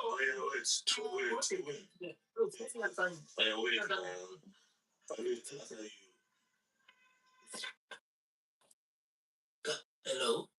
Yeah. Can you answer him because I know where he's driving at. Okay. This person here, you see, he thinks we are learning from him. Mr. Anarchist, over my dead body, I cannot let him. I'm not learning from him because he's being politically motivated. Do you understand? I know you're being controlled by politicians. Me, I'm just an ordinary person who wants. You still another problem. You are claiming knowledge that you don't have. Wait, bro, wait. That you don't have. Interject. Wait. Don't what is that you don't interject? You are misrepresenting my person. You said that you don't interject. Controlling by this is the negative assumption you people carry around. And you claim it's a knowledge. You said you know. But you know that you for defending him. I said people need to be empathetic. When you are giving solution or attacking people, you don't want anybody to talk. So wait. The only question, tell me about the competency of your candidate. You fail to do such, and you are still making that erroneous assumption that someone is being backproof. Okay. The only candidates that are organically supported in Nigeria is only Peter Obi. What do you mean by organic? What do you mean by organic supporters?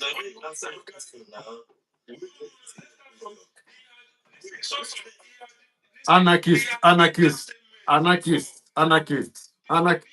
Organic supporter. What is the meaning? Anarchist, hold on. Let him talk. When he finished talking, you ask him question, he will explain to you. I don't want this place to be rowdy. Timo, go on, please. So we all are mature people here. There is something called common sense. The only two candidates I know that does not have people who support them because of their interest or what they stand to gain is only Showore and Peter Obi. Anybody supporting Atiku is politically motivated, whether he believes it or not. It is pure truth, 100%. Anybody supporting Tinubu is politically motivated, either because he's your tribesman, or because you are Agboro, you are working in one of his park, or because you want him to give you one or so office. You are politically motivated. I don't want you to come and say I'm saying the truth here, but I'm saying the truth. So the question you are asking me about Peter Obi, brother, let me tell you something. Apart from politics, that you must be a liar in Nigeria to be a good politician. We all know how Nigerian politicians lies. I will tell you the truth that you cannot compare Peter Obi with Tinubu. There is no way on earth you can compare these people. I will not come here to come and start telling you Peter Obi did this here. Peter Obi, I don't have that time, brother. I have met your type severally. I know how you try to enter people with your grammar and fake statistics. I don't have time to come and do this with you, brother. The only thing I want you to know, after all these things, what are the impacts on the people of Nigeria? What is the quality of living, the standard of living in Nigeria? This thing will be the answer to all these statistics you're trying to tell us here. So, brother, if someone is going to name one by one what Peter Obi did in Anambra State, it will not be me. I did that a lot in 2023, and I know you know pretty well what Peter Obi. I know. To be sincere with you, I know. 13 months strike. I know. The total collapse of the health sector. I know. Explaining for people what Tinubu is doing with the money he's borrowing. Ravaging the whole state by poverty. I know. Wait now. From 43%, you know. These people are funny. Peter Obi, people are projecting Peter Obi. He is the most important state. The most important among the candidates. The most competent. You are saying that someone is politically motivated, but you are tribally motivated. Wait. You are doing this someone you cannot defend. I want to start the subject again. I need to show for this. I love him. The man I love, brother. We need to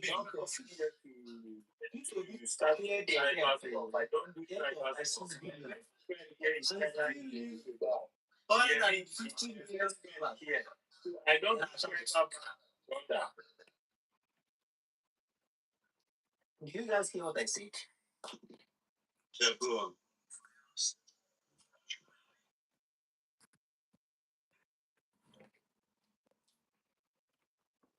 Okay. The anarchist, you know what? I don't want to. Yeah, we are hearing you. Go on. Peter Obi cleared debt when he was in his tenure of 35 billion naira. And even when he left office, he still leave 150. Don't do anything. He don't have any debt on his head. So plus all the things he did, I don't go far. Okay, I want to ask you. For you. Please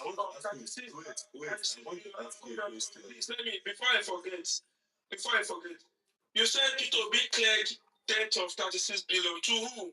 35. 35 billion. Which Anambra State account? All the left $35 billion according to even a controversial statement that was later debunked. But let us take it for the sake of this discussion. Debunk where? No, debunk it. Okay. What? Okay. Okay. Wait. What I see on my research. Did they leave 35 billion and $50 million? Or did they pay debts of $35 billion? 35 billion. No. Who did they do it?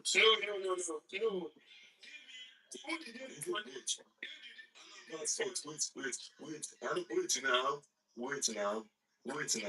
You know that during Peter Obi regime, before Peter Obi finished his regime, Anambra is not owing any debt in any way. Technically, no. Technically, it's owing. Wait. Technically, it's owing. Technically, it's owing because they have not paid for some contracts. Which contracts? Oh, name one of the contracts. The roads contracts. I know myself off from here. Wait, which road contract? All the road contracts. Even it was said it's lie. I was lie. It's lie. If you minus the money I left with the contract, you will still have some money left. That is how it came to the fact. If you minus the money I left, it's lie. Why are you lying? Okay, during Tinubu regime, with Lagos State governor, what did Tinubu do? No.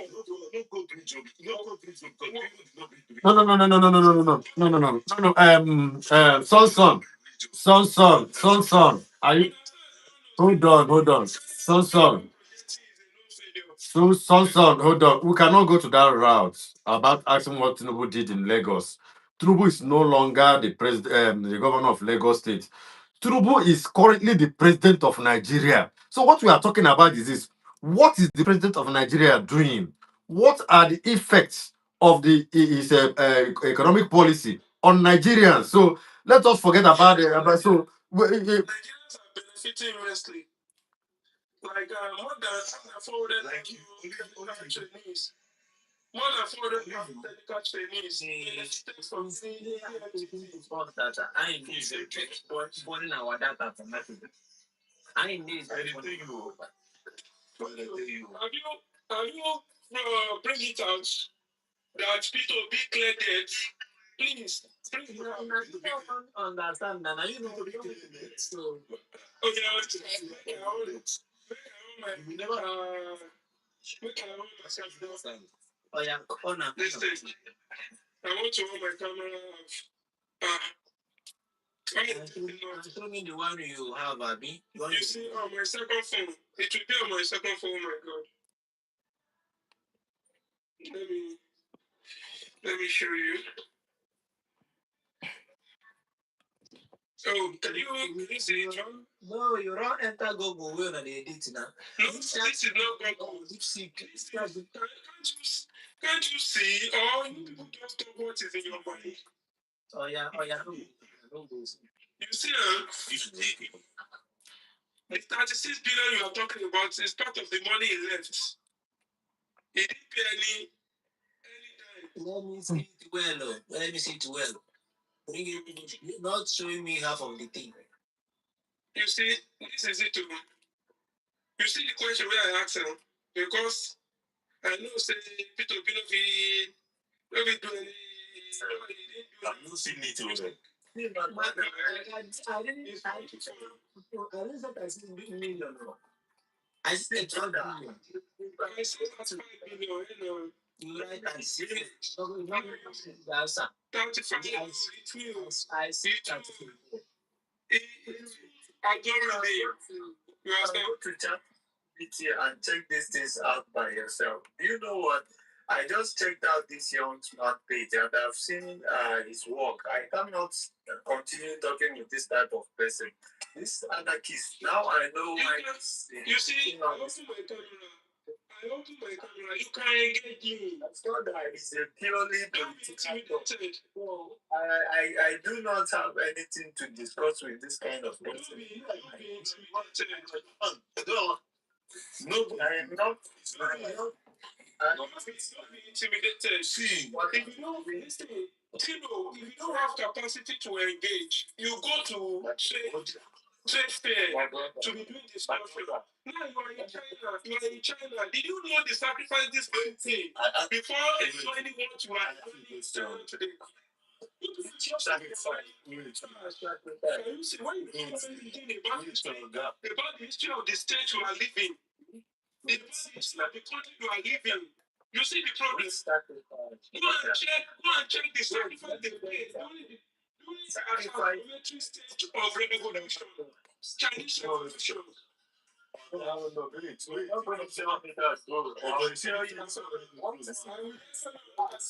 Guys, this question I asked this thing is very good. 35 billion naira. And now I'm going to ask ChatGPT. Let me know what you buy. I want to ask you from now till tomorrow with this guy. He will look for a way to maneuver all this thing and make you look as if you don't know what you're saying. Okay, Timo.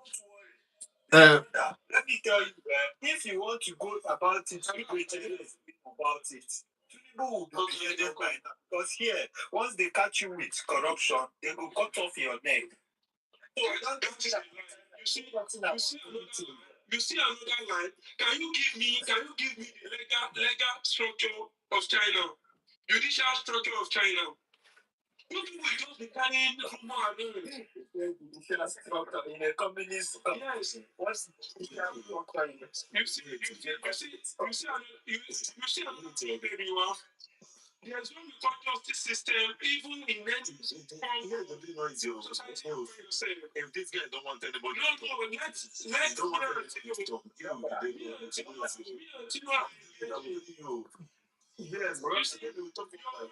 You're actually alleged of corruption as a politician in China. The economy state of China, you're catching first individuals to evaluate you is your party leadership. It's your party leadership. Okay, guys, please. Okay, guys. Okay, guys.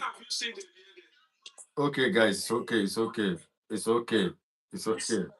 Just trying to claim what you don't even know. I've been to where they beheaded people in China. In a field, there are more than 50 people. They behead them. It's not to read about it. They bring them in field. People language. They behead them. Politicians. Please, hello, guys. Let us mind the language we are using so that.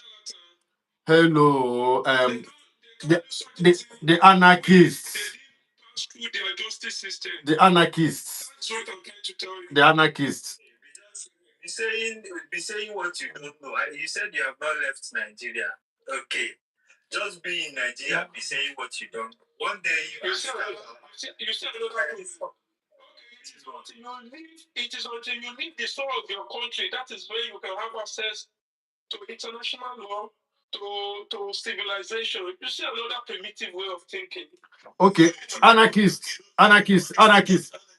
Son, calm down, please. Let us calm down, please. Let us calm down. Anarchists. I don't want us to be talking about theory because I don't like theory. Not that I don't like theory, but I think the rating that happens, the thing that people see is the rating, not people something that people read on a newspaper or on a paper or you hear somebody say. So, but when you see something happen, that one is a rating. Now, anarchist, you have not been to China. Somebody who is in who Video where they are shooting people on the head. no. Hey, please, Timo, mind your language. You can use by or on our live so that because of TikTok, we're on TikTok. Like 20 politicians, they will call people in a field. People will just come, they will unalive them in front of people.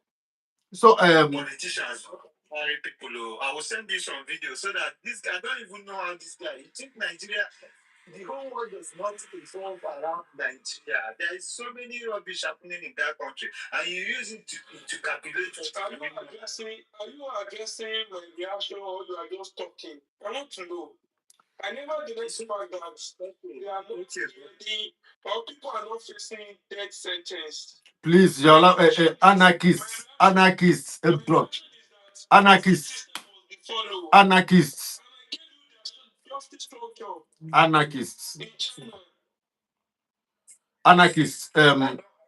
arguing with you, brother.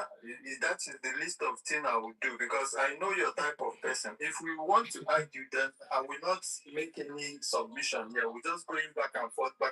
That is not what I want. No, I'm not arguing with you. You're giving your submissions. You've promoted the failure you people are projecting. But you people could not even defeat it. Okay, what are you gaining as a Nigerian in this Tinubu regime? You, I'm not going to remember Nigerians. You as a person. Go to his page, you know what he's doing. His page. Go to his page, you see by yourself. Thank you, bro, for that brilliant question. I think at least this is the most brilliant among the questions that are thrown to me by the panelists. You see, number one, I'm gaining something. The electricity is now improving and it's helping my business. Unlike before, I enjoyed 8 to 12 hours. You see, I'm not like 8 to 12 hours of electricity in my area to help my business. This is one of the benefits I'm benefiting. And another thing is, four of my friends. Your friends, I'm listening, let me learn. Listen. My interest will be from my friend. I don't have access to student loan, but four of my friends had actually collected the student loan for the part they have.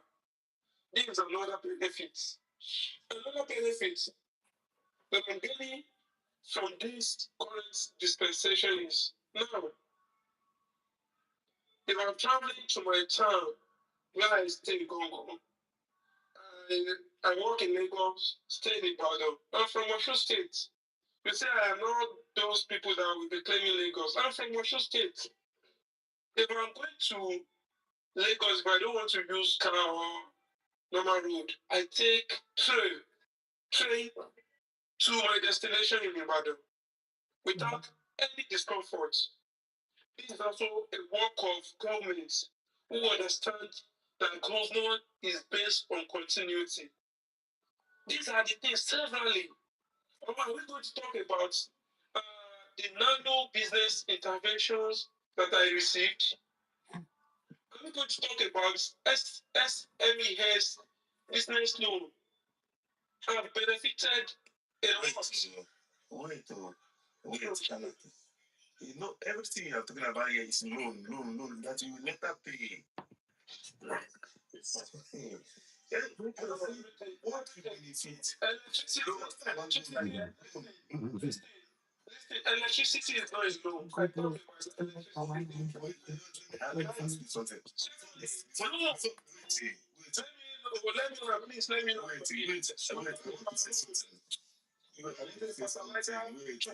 Especially interest-free loans. Interest-free loans.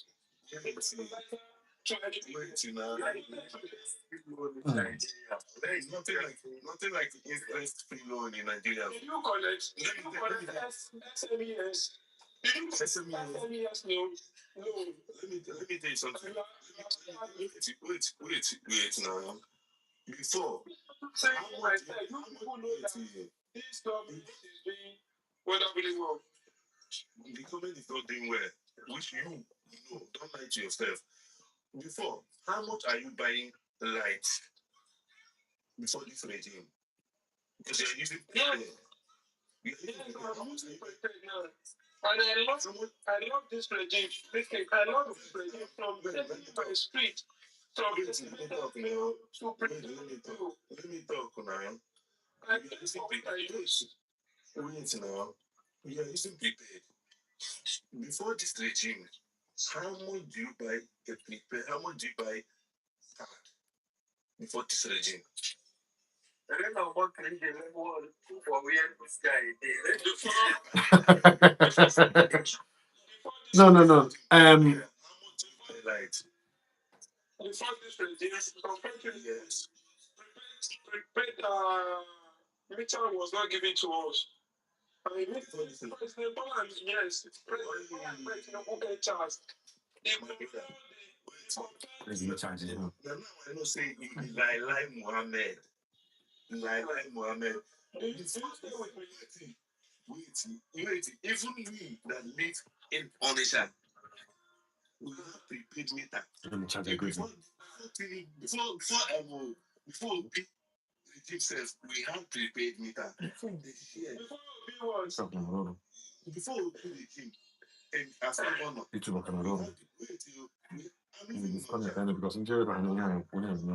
listening in Onisha, Omaba phase 2. Before regime, they have prepaid meter. We still using prepaid meter. 26 prepaid meter in Nigeria. Say another thing. When did prepaid meter come in Nigeria? When? It should be around. Thank you for 2015,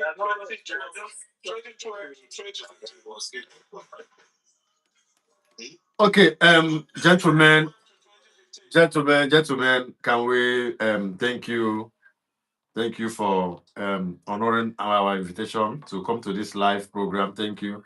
And I think we have had robust discussion.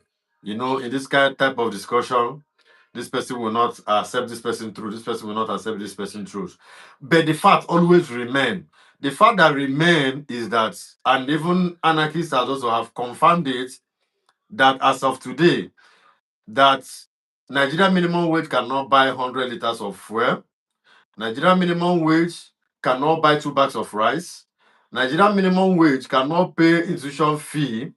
Nigeria minimum wage cannot even use to pay rent for a month, or even cannot. Yes, you cannot even use it to pay a rent in Nigeria minimum in Nigeria minimum wage, and there is a lot of hunger. People have been complaining that a lot of hunger. Many people have been driving to poverty. People are living below poverty line in Nigeria today. That is established already. And also, we also find out that a few people are enjoying in Nigeria, which the anarchist is also part of that group of people that are benefiting in Nigeria. And there are some people that are benefiting in Nigeria that they don't want other people also to benefit, and they don't want other people to aid their view to say that Ebi Mpanwo. So, but it's quietly appalling and pathetic. But there's nothing we can do. All I can say is this: if this government is doing you well, if the majority of Nigerian people are enjoying this government, let them bring this government back in 2027 by voting to them legitimately. But if these Nigerian people see that this government is making them to cry and there's hardship, let them vote this government out of power. And what I am pleading to this government is that if Tinubu is too sure for Tinubu and the anarchists and the supporters of Tinubu, let Tinubu conduct free, fair, and credible election. Let us know whether he will come back. So, gentlemen, I thank you. I thank you. I thank you. I thank you. I thank you for honoring my invitation. Thank you, and I love discussing with you. It's very very important. So I want to end the live today so that by tomorrow we can still have chance to do it again. Thank you, and God bless you all. So by tomorrow we shall also see. Thank you.